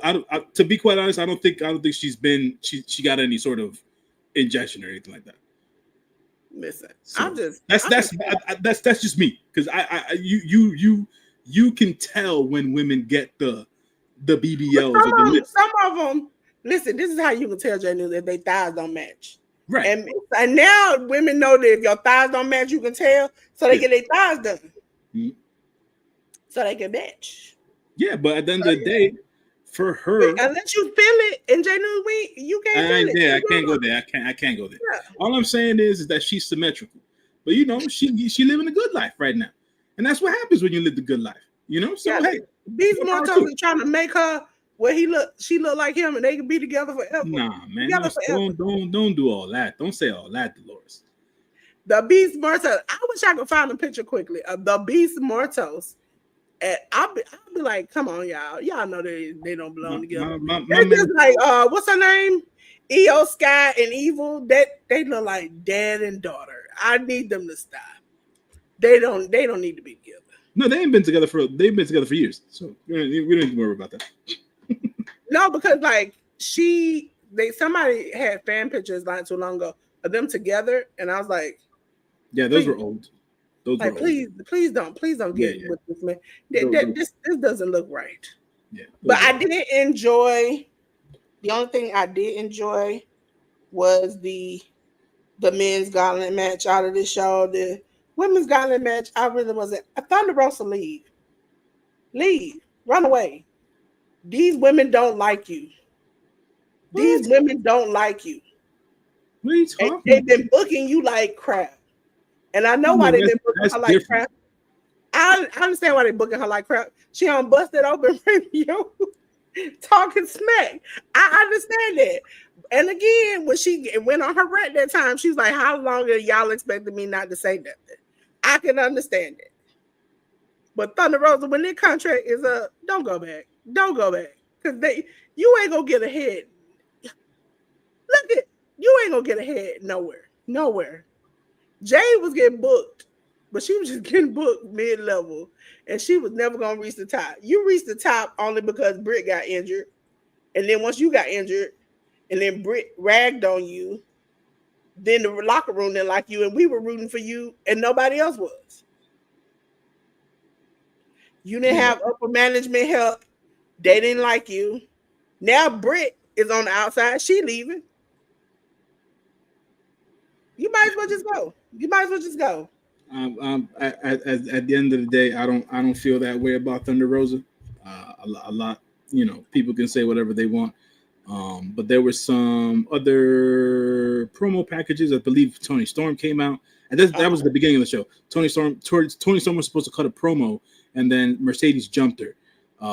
And then sometime during the week, or I think during Collision, they cut a promo for Mercedes where Mercedes was dropping a couple F-bombs during that promo to live up to what Tony's been doing as of late. So I think that they've been at least doing a good job setting up their match for All In and things of that nature.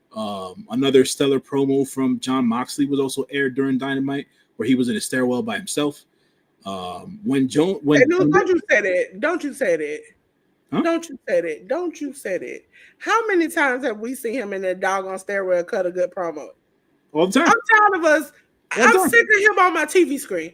I'm sick. No, he did it before. He's done it before. He's done it many times before. When he's been in the AEW stairwell cutting his promo, and we go, oh my God, that's great. And then next thing you know, he back with this clique wrestling, and we like, can we get him off our screen? Things have changed. At least from my perspective, things have changed for the Death Riders from a TV perspective. The storyline has shifted a bit, where the narrative isn't as negative towards the Death Riders anymore. So that's a good thing. Hopefully they end the storyline. Hanger wins at All In, and then we can pivot forward from there. But I just wanted to mention that, and I think, from a promo standpoint, that's all that I remember seeing from Dynamite on that night. So, yeah, there's that. Yeah. Ladies and gentlemen, as I mentioned before, ROH didn't have nothing. Skip on right on past it. Skip past Collision too. Collision, ladies and gentlemen, it was on yesterday on the 26th. Let's go back in the back. The Patriarchy, Christian Cage, Nick Wayne defeated Big Bill and Brian Keith. Brody King and Tempario defeated Don Callis' family of Hechicero and Rocky Romero. Megan Bain defeated Vert Vixen in 1 minute and 54 seconds. AEW TNT title match, Adam Cole defeated Josh Alexander. Queen Aminata defeated Sky Blue. And Kyle Fletcher defeated Kyle O'Reilly. J News, what did you think about this? Bust this one out real quick. It seems like they have something in mind for Christian Cage and Nick Wayne in the tag team division. So they'll probably be next in line after Jet Speed gets their shot at the Hurt Syndicate and things of that nature. I think that this was probably Big Bill and Brian Keith's one of their better showings in recent weeks. So that made the match a pretty decent match. Brody King and Templario against the Don Callis family. They're continuing that whole interaction between those sides, the babyface side of things and the Don Callis family side of things. I was upset at the fact of how short the match was between Megan Bayne and Vert Vixen. And me being a staunch AEW fan and viewer, this is Vixen's second time on Dynamite. And this was her second squash match. I thought she was going to get a little bit more time here with Megan. They faced off with each other before on the indies, and they put together real good matches. So I thought this probably could have been an opportunity to show off what Vert Vixen's moveset and skill set is against one of their primary women's wrestlers, who is Megan Bayne. And they didn't really give her much time here. This was really more. This was used as a setup because then we had some of the other girls, some of the other lady tag teams come out. Tay J came out to make a save after this match. They were able to scatter her away. Adam Cole versus Josh Alexander, I thought was one hell of a match. I think Adam Cole's best match as TNT champion to date. So shouts to Josh Alexander and Adam Cole for that one. Queen Aminata defeated Sky Blue in quite the matchup. These two young ladies in real life are as close can be. So I thought this was going to be a good match from the outset, and it was. It seemed to also bring out a lot of the women's locker room after the fact. Julia Hart tried to come out. No, not Julia Hart, but the Toxic Spider Thekla, after the match was over, came out to put the beats on Aminata. Thekla, Sky Blue, and Julia Hart put the beats on Aminata. Then came Tay and Jay. They came out and stuff like that. And then eventually Megan Bayne and Penelope made their way out after this match. So it seems that we are definitely leading towards an AEW women's tag team tournament sometime soon. And then the match of the weekend for AEW, the match of all matches, the Kyle match that took over the airwaves. Shout out to the fans in attendance in Seattle for making this match fun as hell. Kyle Fletcher and Kyle O'Reilly beat the crap out of each other in this match, with Kyle Fletcher getting the win over Kyle O'Reilly. The crowd was so into it, just yelling Kyle and doing all these different variations of chants with the name Kyle in them, making the match so fun and so interesting to watch. And you just didn't know who they were behind necessarily, even though Kyle O'Reilly was the face and Kyle Fletcher was the heel in this match. But I thought it was a fun match nonetheless. So there was that. And like I mentioned before, when I was talking about Dynamite, during Collision, they aired a promo for Mercedes where she was basically running down Toni Storm and telling Toni Storm that she was going to, quote unquote, get fucked over because she's not a motherfucker. So take that for what you will. But that went down that way. We also got a promo from Anthony Bowens. It seems like him and Billy Gunn are back in the lab trying to create a new strategy to get Anthony Bowens in some winning ways. And that is what I recall from Dynamite outside of that. And I think we're going to get the Outrunners versus FTR this coming week on Collision 100. So we'll see how that goes as well. Ladies and gentlemen, we're going to go way back in the playback, and we're going to start speeding, because I'm not interested in TNA anymore. Zachary Wentz defeated Ryan Nemeth for TNA World Title #1 contendership battle royal. Again, a long sentence. We had Ash by Elegance defeat Alicia Edwards, Cassie Lee, Danny Luna, Harley Hudson, Indy Hartwell, Jada Stone, Jessie McKay, Jody Threat, Kate Arquette, Lee Ying Lee, Mila Moore, Mila Grace, Rosemary, Tasha Steele, TB, I ain't saying that woman name, Victoria Crawford, and Zaya Brookside. We had a call to arms match where Mustafa Ali defeated John Schuyler. The Hardys, Jeff and Matt Hardy, defeated the Northern Army of Judas Icarus and Travis Williams. We had a 2-on-1 handicap match where Moose defeated two people, Jake Painter and Shane Saber. I think that's how you said it. And then we had a street fight. I'm just going to say it like that. Mike Santana defeated AJ Francis. Listen, when I saw this on my thing, I went back and watched this. I rewinded it 2 more times because Mike Santana is my man. Hey, babe. And he defeated AJ Francis. Ladies and gentlemen, we're on to MLW. If you don't know, we'll go back. TNA is on Access TV. That's the channel you go to sleep on and wake up and hear country and rock. MLW Summer of Beasts. We're on the 26th on YouTube. You can go back and watch it. We had the MLW World Tag Team title match where we had a title change. The Skyscrapers of Bishop Dreyer and Donovan Dijak defeated Los Desperados, Magnus, and Rugido. That's how you pronounce that, J-News? Rugido. See, that's why you need J-News. Brock Anderson defeated Anthony Green. Kamafuku defeated Uhira. That's the best you're going to get from me. That's the J-News word. Kushida defeated Diego Hill in the MLW National Openweight title 3-way match. Ultimo Guerrero defeated Alex Hammerstone and Matthew Justice. And last but not least, Jesus Christ. MLW World Heavyweight title match. Matt Riddle defeated Kenta. I watched this. And I'm going to need my eyes back, J-News. Ladies and gentlemen, we had a Wrestling Revolver match that happened on yesterday, and I watched it. And I'm gonna give you a living color reference, J-News. Hated it. Ladies and gentlemen, they're small because it was a lot of matches. We had a tournament, Revolver Texas tournament, first round match. KJ Orso, aka Fuego del Sol, defeated Burt Vixen. First round match, Brick Savage defeated Exodus Prime. First round match, JD Griffey defeated Stephen Wolf. First round match, Delvin Cavens defeated Damo McCullough. We had a Revolver remix title open invite scramble match where Jesus.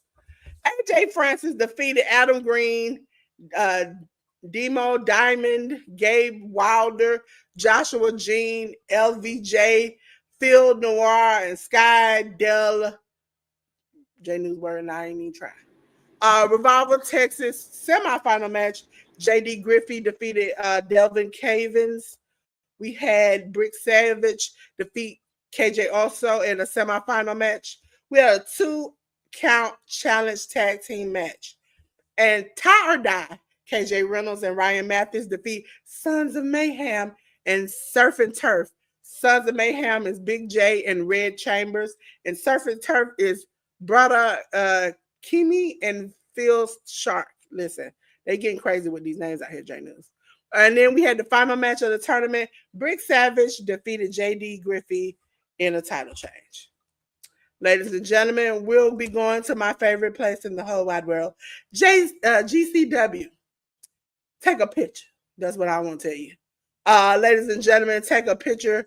Was on the 22nd on Triller TV. We had Jimmy Lloyd defeat Matt Cardona, Joey Janela defeat Jack Cartwell, KJ Orso, aka Fuego del Sol, defeat Dan the Dad. We had Madman Pondo and Willie Mack defeat Buck Nasty, Buck Skinner, and Rob Shit.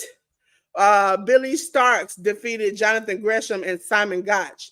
GCW Tag Team Title 3-way match. We had YDMP, Alex Price and Jordan Oliver defeat the new guys, Jake Boyce and Scott Stanley, and the premiere of Campbell Myers and S.K. Bishop. We had GCW World Title match where I'm going to say somebody you all who haven't watched wrestling in a long time knew. Effie, that's not the person I'm talking about, defeated Too Cold Scorpio. Let me try that again. Too Cold Scorpio. Now, if you all were with me last year, you remember he wrestled in a match that I think he shouldn't have been in. And this one, a little bit better. GCW Ultraviolet title match ended in no contest. Everybody and mama got involved between Too Tough Tony and Matt Tremont. And for the JCW title match, Masha Slamovich defeated Mickey Knuckles. Okay. We're going to go on to New Japan. And I want to say thank you, Jesus, that J News is back. Because these first two names, I struggle with J News. For the New Japan Soul 2025. Yeah, New Japan Soul 2025. This is from the show that happened on the 22nd of June. We had Tatsuya Matsumoto versus Zane J. That went to a time limit draw. I watched this. I've been watching these young men since the beginning of the New Japan Soul tour, and they've been tearing it up, man. Keep an eye on Tatsuya Matsumoto and Zane J. They give me the same vibes that Gabe, Suji, and Uemura did during their Young Lion days. So keep your eyes on Tatsuya Matsumoto and Zane J. Daiki Nagai defeated Masatori Yasuda. House of Torture members Doki Ren, Narita Show, Yoshinobu Kanemaru, and Yujiro Takahashi defeated Tatsuya Murashima, Master Wato, Shomakato, Toriyano, and Yo. House of Torture members Chase Owens, Don Fale, Evil, and Sonata, along with Dick Togo on the side, defeated Jado, Oleg Bolson, Togi Makabe, and Yoshihashi via DQ. Shota Umino, Tai Chi, and Tiger Mask defeated United Empire's Callum Newman, Great O'Khan, and Jacob Austin Young, the JAY. Hiroshi Tanahashi, Risuke Taguchi, and Tomohiro Ishii defeated Bullet Club War Dog members Drilla Maloney, Gabe Kidd, and Gato. And then we had TMDK's Hartley Jackson, Ryohei Oiwa, and Zack Sabre Jr. defeat Hiroki Goto, Tomoaki Hanma, and Yuya Uemura. On to the show from the 23rd, Tatsuya Matsumoto and Zane J went to a 10-minute time limit draw, continuing to show off the skills. Masatori Yasuda defeated Taiki Nagai, so they keep trading wins and losses. House of Torture members Doki Ren, Narita Show, Yoshinobu Kanemaru, and Yujiro Takahashi defeated Katsuya Murashima, Master Wato, Shomakato, Toriyano, and Yo. That was via DQ. House of Torture members Chase Owens, Don Fale, Evil, and Sonata. They defeated Great Bash heels of Togi Makabe and Tomoaki Hanma, along with Tiger Mask and Yoshihashi. Ryusuke Taguchi and Yuya Uemura defeated United Empire members Great O'Khan and Jacob Austin Young. Bullet Club War Dog members Gabe Kidd and Taiji Ishimori, along with Gato, defeated Hiroshi Tanahashi and Jado. Hiroki Goto, Oleg Bolton, and Shota Umino defeated TMDK's Hartley Jackson, Ryohei Oiwa, and Zack Sabre Jr. In a G1 Climax 35 Block B play-in match, we had Drilla Maloney go one-on-one against Tomohiro Ishii. They did the damn thing in their match. Drilla Maloney advances on to the play-in to the B block, and then we had Callum Newman being flanked by the Great O'Khan. He defeated Tai Chi to get his spot in Block A in the G1 Climax 35. We then have the Death Pain Invitational that went down this past week on the 24th of June. 6 or 9, Master Wato and Ryusuke Taguchi, along with Daiki Nagai and Katsuya Murashima, defeated Dragon Libre, Gentaro, Kengo, and Tatsuhito Takaiwa. Mammoth Sasaki, along with Takashi Sasaki, defeated Bullet Club War Dog members Gato and Taiji Ishimori. Kosei Fujita defeated Jun Masaoka. Hardcore tag team match, we had Kenji Fukimoto and Masahi Takeda defeat Rina Yamashita and Suzuki. That match was nuts. Oleg Bolton and Toru Segura defeated Tomoya Harada and Toru Yano. And for the IWGP Junior Heavyweight title, in the fluorescent light tubes glass board barbed wire death match, we had El Desperado, the champion, defeat the legendary hardcore icon himself, Jun Kasai, in what was one of the craziest hardcore matches I've seen in recent months. Yes, it was right up my alley too. I was like, yeah, because he had one. El Desperado had one in GCW, and it was just like this. And I was like, yeah, this is great. I think it might have been June against Jun Kasai. I forgot because Jun Kasai has had some barbed wire. That's the That's the And also, career. I appreciate J News because I did last week. I previewed this, and I was fighting for my life. Yeah. Okay. So they had a great match between June and Despy. We then go on to more of the New Japan Soul Tour on the 26th of June. Tatsuya Matsumoto and Zayn J again go for the time limit draw here. Masatori Yasuda won his match over Daiki Nagai.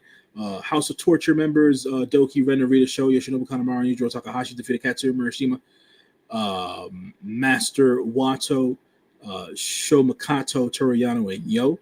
Oleg Bolton, Togi Makabe, and Yoshihashi, along with Yuji Nagata, defeated House of Torture members Chase Owens, Dick Togo, Evil, and Sonata. Tai Chi, Tomohiro Ishii, and Yu Uemura defeated United Empire members Callum Newman, Great O'Connor, and Jacob Austin Young. Hiroshi Tanahashi, along with Jado and Reisuke Taguchi, defeated Bullet Club War Dog members Drilla Maloney, Gabe Kidd, and Gato.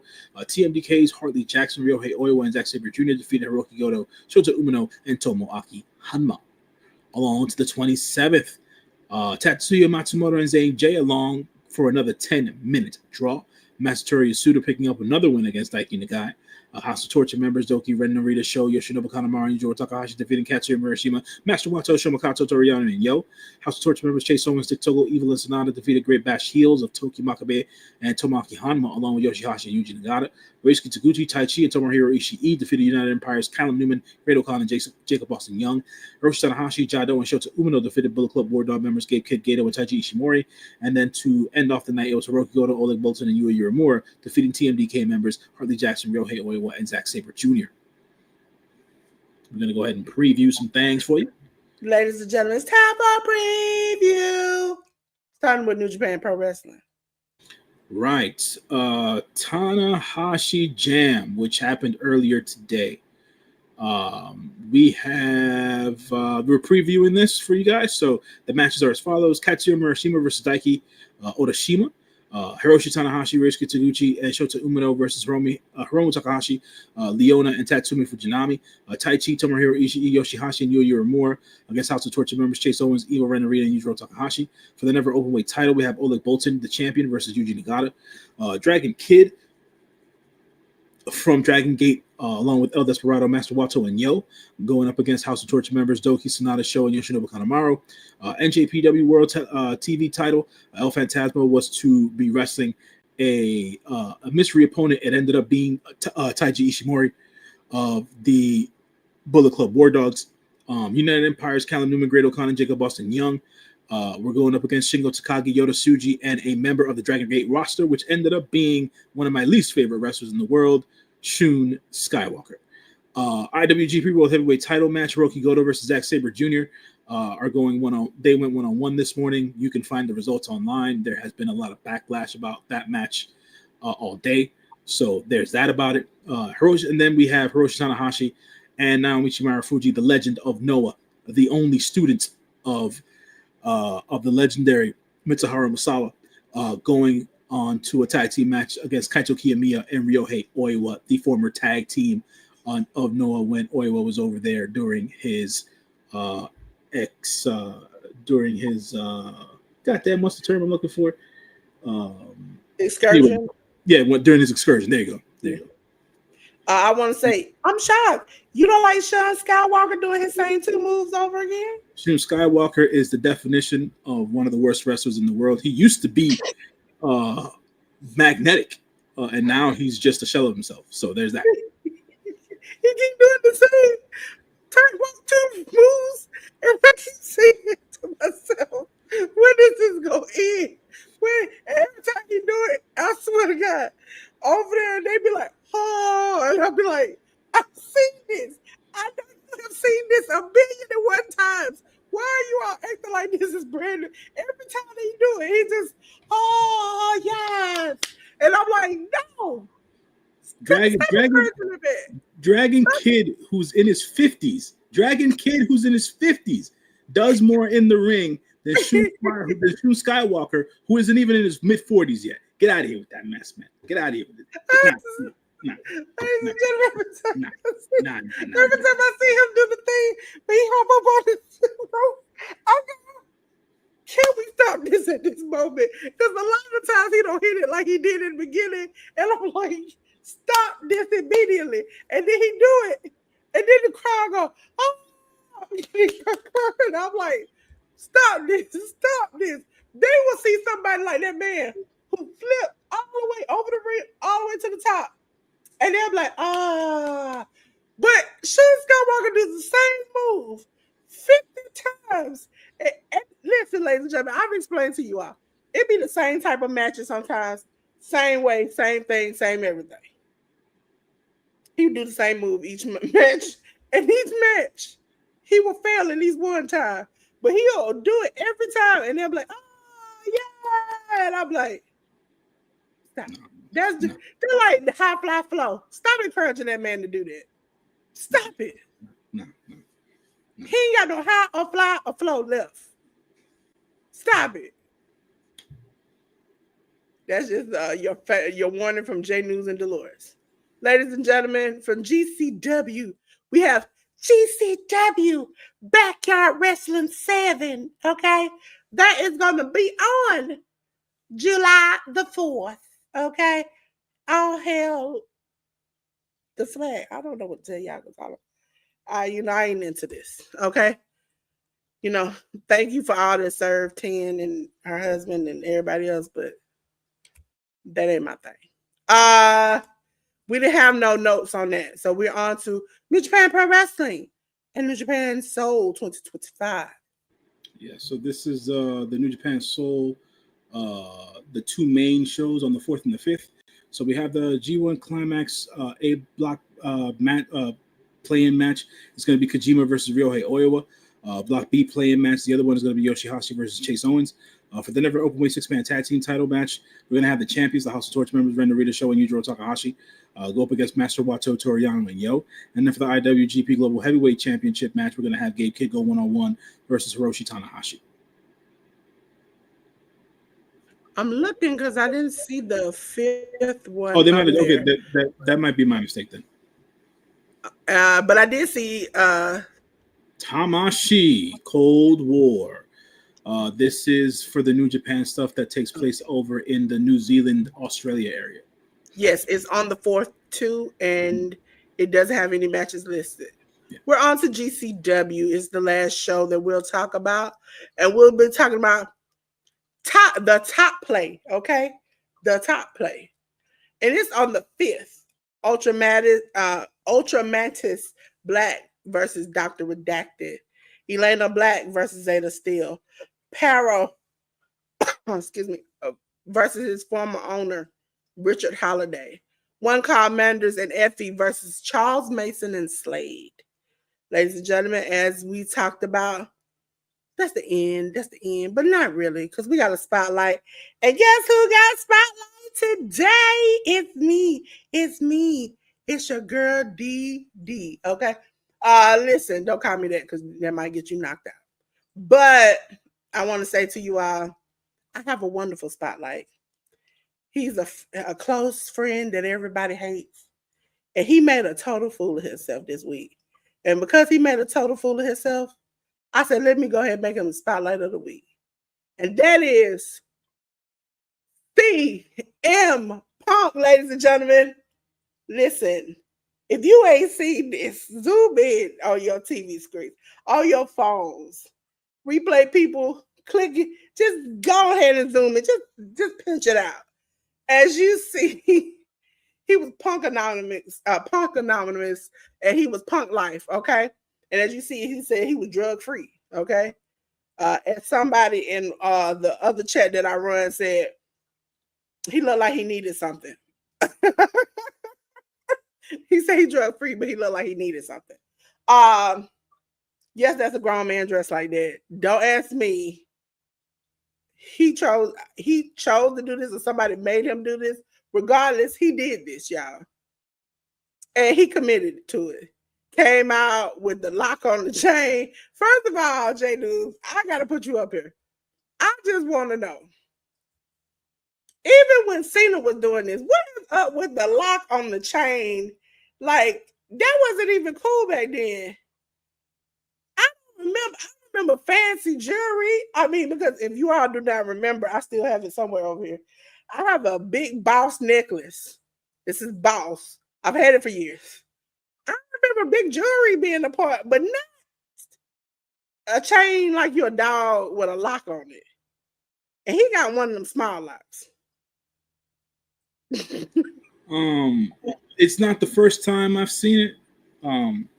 I actually remember this being a thing, and I'm dating myself right now, but it is what it is because I do have a very close history to the art form.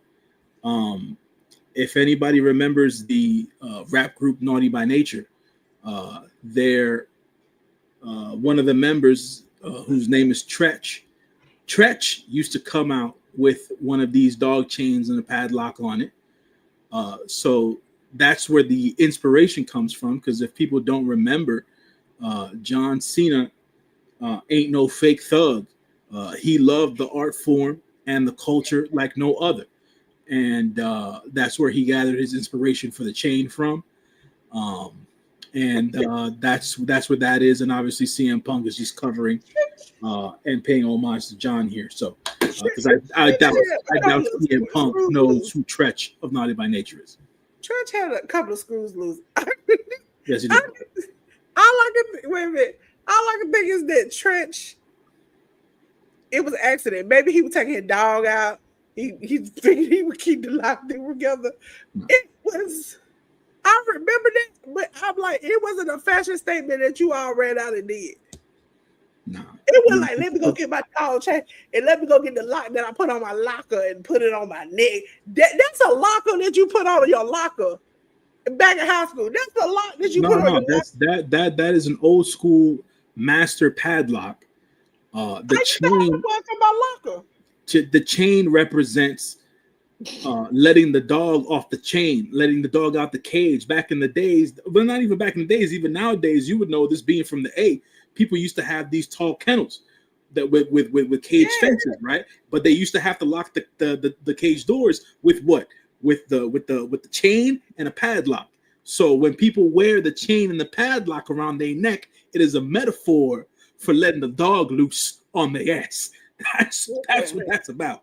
That's what that's about. I'm gonna quote somebody. I'm not gonna say their name because they might not want to be out there. But the fact that he came out there looking like this, he needed a smoke. He needed a smoke after this. He needed to drop that drug-free side and just let it just go. Because at this point, you had been filmed pushing a child. A lady grabbed you and pulled you close to give you advice, like she thought you had lost your like you had lost your home and your kids.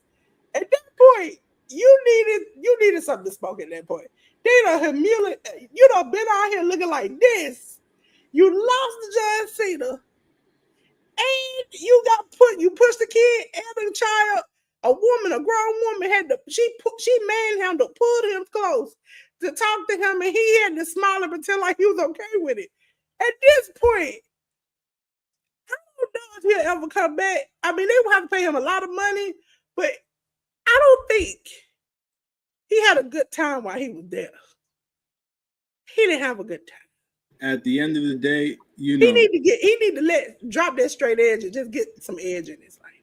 No, he looks so unhappy. That's not who he is. I think at the end of the day, what I realized about all this is that I'm tending to side with the conspiracy theorists out here that CM Punk is being put through some sort of humiliation ritual here by WWE. And I'm going to choose to believe that until somebody tells me otherwise at this point. Because this to me was embarrassing. This to me was not even funny. This to me, it felt like, not that it was. I want to say, J News, that y'all know I can put these graphics together and I have to manipulate them. The one where he got his hand up like this, he put on his own. He took that picture on his own. He is complicit in some of the mess that's going on. I understand that they might have given him this idea, but he's taking this and running with it. He's like, if y'all want me to do the dirty work, I'm gonna go ahead and do it. But at a certain point, because he came out there full, like we all know when CM Punk don't want to do nothing, his face shows that he does not want to do it. Right. He walked out there and then when he was like strutting and then he pulled the chain and he was like, "Tuck it down." I was like, "Sir, what is going on?" Hey, LGG, how you doing? It's like, listen, you taking this too far at this point. Yeah, You taking it too not. far. I'm not But the sure what crazy this stuff was is. the people in Saudi Arabia was singing the whole Thuganomics song. We all know a couple of bars of it. We all know a little small piece of that song. He sang People the know. whole thing. People know the song is because that at that point in time, John Cena was their biggest superstar. So that song was popular, and it is what it is. But I can't. They did rip him though, Jay News, because he This to came out and me. then Wade Barrett said, "I didn't know I missed this song so much." And then as Punk comes around, he's like, "But I don't know what he wearing though." He said, "I wouldn't want that." And it was at the moment we was like, yeah, they messing with him. But he playing along with it. He came out, he did a little chain, he did a little saying rap, and he was just I'm like, okay. It was like I said, it felt like the optics of it was, to finish my point, this was probably the next to when Vince McMahon wore a do-rag and said the N-word with the boys from Crime Time. This was probably the biggest bit of cultural appropriation I've ever witnessed in my life. No, So, yeah, no. He had yes. the what was the name of the people riding lawnmowers? Nah, man, that wasn't even that bad. That wasn't even that bad. That wasn't even that bad. That wasn't Yeah, even that yeah, bad. well, yeah, that was horrible. How you It was gonna put bad. It was Latino bad. Don't people get me wrong. on? It was bad, Yeah, but it was horrible. wasn't that bad. Crime Time was bad. Triple H, that was bad. Triple H not only did blackface, but Yes, he he did. also did the You People promo. That Right, was horrible. right. That was horrible. Absolutely. Yeah, yeah. It They was. got a Yeah. history of that. They got a good history. Or was it Trish that walked like a dog? Oh, that The was. Oh, Kiss My Butt Club. that's a whole nother thing, man. But yeah, They went through a whole bunch of bad stuff. This is semi funny bad. Oh no, I know the one that was the racist one. The $1 million man with that little boy bouncing the ball and he kicked the ball. He was like, anybody will do anything for money. You want this money, kid? You'll do anything for money. And Virgil standing there like a handpicked slave. That made me mad. he Even as stood there. He stood there like a big HN. Now I'm not gonna say the term because I'm trying to get kicked off of YouTube. But he stood there like a big HN. And that ain't for the streets, man. But the $1 million man always had a point, and that point is true to this day. Everybody's got a price. Everybody's got a price, and this is CM Punk's price, Dolores. This is CM Punk's price. We're living back through to it. back to the Hit the Rough Studios, ladies and gentlemen. We're gonna get into J News. I'm gonna let me cut my camera.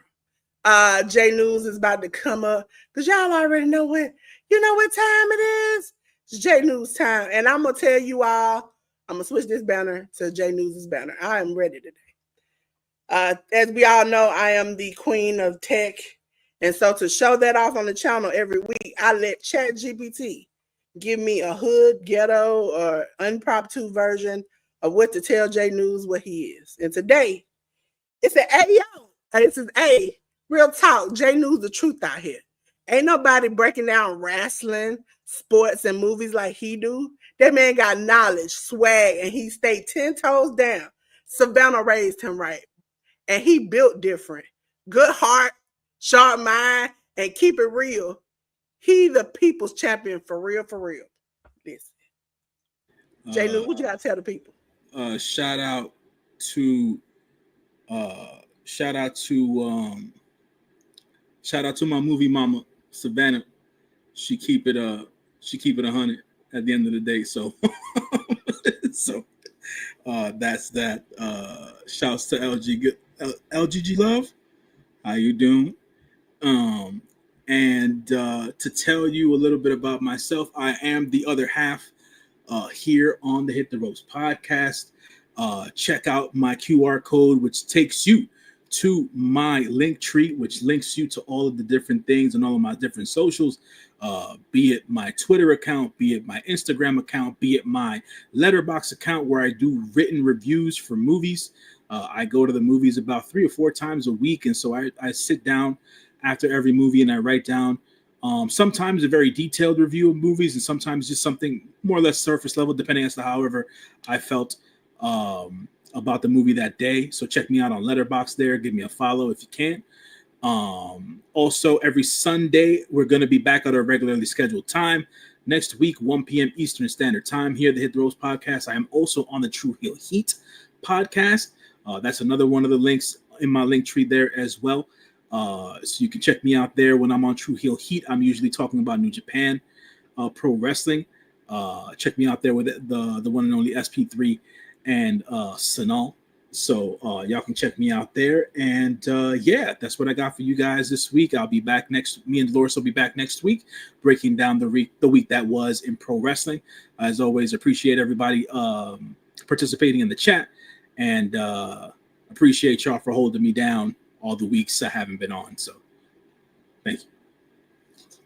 Listen, like I tell y'all, go over there and check out J News. He's a good man, Savannah. He's a good man. One more thing, because she just texted me back, and I'll be remiss. Shouts to my sister Drea. Today is her birthday, and yeah, just wanted to say that. See, listen, you gotta shout out when people's birthday, J News. You gotta give them their credit. You got their credit, J News. You gotta give them their credit. Listen, ladies and gentlemen, it's time for me to talk about myself. And as you all know, I normally, because I don't want to do all the techie tech stuff when it comes to my stuff, I do a lyric from song. And the beginning of this song I would have done, but it has a lot of cussing out the edit, so I did the ending, which comes from a real life crash out a woman was having online, and it was included in a Lizzo song called Crash Out. And I'm going to put my little logo in front of my face as I tell you. It says, that's why y'all try to do everything to bring an inch up and down. And you know what? An inch is down. And you know an inch don't stay down for long. Oh, and I'm telling you, when I come out of this situation, out of this isolation itch, I'm not playing. I'm coming for everything. And I want to say, I related to these lyrics this week because I don't know if y'all know, 2 days, yesterday and today, I was in this sold out class, right? Made for 10, and I learned a lot of things that is helping my business. I'm gonna call it a business now, J News. I'm not playing with them. A business grow bigger, okay, and grow better. And so I'm going to take this and I'm going to implement it into what I'm doing now. Okay, so ladies and gentlemen, this is Dolores of Delores Designs. I make graphics. I teach tech. We will be doing more tech around here. I also am letting you all know, for those who felt comfortable, look at me. I'm going to take J News off the screen. J News is back. For those who felt comfortable in the disrespect, I don't see you. I don't hear you. We don't talk. Don't ask nobody to come over here and look for you. Don't ask nobody to ask me to ask anything. Don't text me. Don't call me. I don't know you. Okay? Who you? I don't know you. And if y'all want to know why I feel the way I feel, you can personally message me. Not that person. You can. And I will tell you. Because just like everybody in the world, a good receipt will count for something. I am tired. I am finished. We're going to work on my business. I'm not going to play. Let's be honest. It has been past 15 minutes of this podcast. We're on almost 3 hours. I am no longer, if you're a Christian, pause your ears, playing whole stroll games with you all. Okay? It's time for me to put my foot down and press. Okay? So, if you have a problem, sorry you do. Maybe you want to find somewhere else to be. But if you are wholesome, fun, and great, and you want to have a good time and learn about wrestling and laugh with me and J News, come on over here. If you want to learn about tech, you want to learn about graphics, if you want to get your business, your brand, your channel together, I'm the girl for you. Listen, I believe all things. My God don't play about me. And I am putting my foot down. As of today, we ain't doing nothing for free. We ain't playing no games. This is a business. Also, Hit the Ropes podcast is a business. I'm not going to keep doing this with you all. So, back to business. Delores Designs. This is the back of the card. This is how you can reach me. Okay? So, ladies and gentlemen, make sure you reach out to me. I do graphics. I help you get your channels together. I do StreamYard and other social medias. I am good at what I do. If you want, you can check some of the people I'm going to mention. You can check out Bedazzling Designs. You can check out Miss Joy. She is on every Monday and Thursday. Ms. MZ.JOYS1. She is on tomorrow, 9 p.m. Eastern, 6 p.m. PST, where she will do her blocks going towards the quilt for the Community Quilt Project and more for the homeless youth in California. There's a place that takes their homeless youth, and she will be doing it. That's when we will be there. Bedazzling Designs, right now, she's on assignment, but when she comes back, we're going to be doing all the things of the things. Ladies and gentlemen, my good friend Tien, who is giving me this light bulb of enlightenment and happiness and joy and helping me figure out my brand, and not only my brand, but helping to heal the inside of me, who's like, oh, but I don't know if I'm good enough to do this. She's like, girl, you're more than enough to do this. I learned that at the Women's Closet, and that's every Friday, 5 p.m. Eastern Standard Time. Listen, ladies and gentlemen, I don't know if you don't know, but this is the place to be. It is safe, blessed. The women in there are very wonderful, very supportive, very loving, very kind. Make sure you check this out. All you have to do is go to theeducatednatural.com/products, fill it out, because she likes to have interactions with you all, email you out sometimes some things, or if you're going through something, just kind of give you a little light, a little pickup.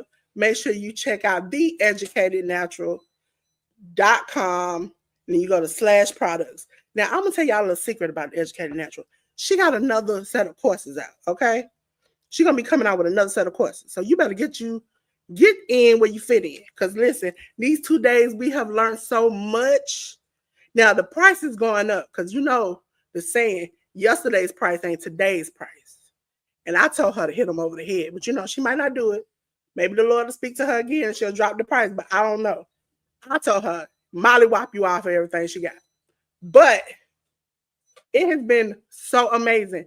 Now, I know a little bit of what the next set of courses are going to be. And let me tell you, if you miss out on this, you're missing out on the brand. Okay? So you said, Dolores, that QR code on that card you gave me is a little small. Here you go. Sometimes you got to think big. You got to think big in this thing. Okay? Also, the QR code goes to all my social medias. Goes to the Hit the Ropes podcast social medias. Okay? So make sure you check that out. Make sure you check that out. I'm gonna add J News back to the scene. I go back to the comments. If I may, Dolores, real quick, before we wrap this up, you mentioned two things during the tail end of your monologue here, if I may. You said you better get in where you fit in. And you also said something else there. My short-term memory sucks right now. But all I wanted to say was Yaramin for the people out there who understand. Because it's true. You better get in where you fit in. And at the end of the day, it's also a good thing for folks to find their community, wherever that might be it online, be it in person with people interacting, being in social gatherings and or groups and whatnot. Find your community, find your tribe, find the people who will support you to the ends of the earth in order to see you succeed in this life. Because if not, if you don't find these people, you might end up in the bad way. We don't want anybody to end up in the bad way, do we, Dolores? No, we don't. No. See, like the educated natural, I think LGG is on the list. You have to double check. Tori's brain, all of those, Leonica that comes in here. These are people who come in here regularly. Sometimes Slim will come in, Big Rooster. The people who support this channel and support me personally, their links drop into the chat. I have an epiphany today that all people ain't made for you. And you can't save everybody. And so at that point, if you feel like you on the outside looking in and you like, hey, I'm calling, she ain't answering. I'm texting, she ain't answering. Listen, it's a new day. I'm not taking nobody's disrespect. This is my business. This is my house. You ain't going to disrespect me in my house and walk away clean out of this piece. So either you get on or you get off. And if you don't want to get off, I'll put you off. And as of today, I put a lot of people off. Don't be shocked and blind when you understand you blocked and hide. Don't understand it. Because we starting fresh from today. Today is a new day. I had my last class with 10 earlier today. We are starting a new foot, okay? I am going on the recommendations, not only that I get from her, but many of the other ladies in the classroom who are in a better place. Yes, you won't fit in everywhere. Some people just ain't it. Listen, I'm going to say something, because me and Jay will talk about it later, but something that some people in this chat know about. I have a choice, and my choice is to do what I want to. And if you don't like my choice, go fuck yourself. That's all I'm going to tell you. What you want me to do? It's harsh words, man. It's harsh words. But I'll say this. I'll say this. Since you let people know they got to get in where they fit in, you also got to let people know, since you're starting over, today is a new day. If they can't get on this train with you, it's going to be all gas and no brakes with it at the end of the day. To quote a man. Yes. Get yourselves in line and get aligned with whatever it is you seek out there in life. And hopefully good things will come to you. And if not, if you're preying upon people, preying in a bad way, I mean, and or if you're just being negative and or just taking advantage of folks, go ahead with it, man. Go ahead. Listen, for those who said I was too smart, I am. For those people who feel as though you can sit on platforms in different channels and say, well, Delores will do it for free, I won't. So y'all gonna have to get used to that. Suck it up, or I can block you. I blocked enough people today. I got about a handful of them. I just started blocking. Because I realized some people, they want what they want and they don't care about nobody else. And you know what? I want what I want and I don't care about nobody else either. Okay? So ladies and gentlemen, because I don't care about nobody else, you know what I'm gonna do? I feel the air. I'm cooling myself out, J News. J News get a little cool off too, but I'm cooling myself off. Oh, wait a minute. It's some other people in the chat. It's burning down. It's on fire. I don't know what to do, J News. You know what I think can help them? Because I want them to keep their clothes on. Baby boy, baby girl, keep your clothes on. Okay, while I sit in this cool air, me and J News and 10 and Tori's brain and all of them LGJ, all of us sitting in the cool air that the Lord has brought us. I'm going to cut the lights out. Wait a minute. It's getting better. I can just feel better now. Now, everybody in the house is cool. Everybody on the outside, y'all can burn it down. Okay? Feel it. It's gonna burn. Listen, when you go to pick up the call and they don't answer, when you type in the chat and you don't see nothing, all that smack talking shit you've been saying is gonna come back to you tenfold. Because my God don't play about me. Oh no, we cool, LGG. We good. So you LGG hold me down. So all them fake ass other people I got to worry about. But until then, ladies and gentlemen, you keep your fake ass to yourself, okay? I I'll see you later. Hasta luego and peace.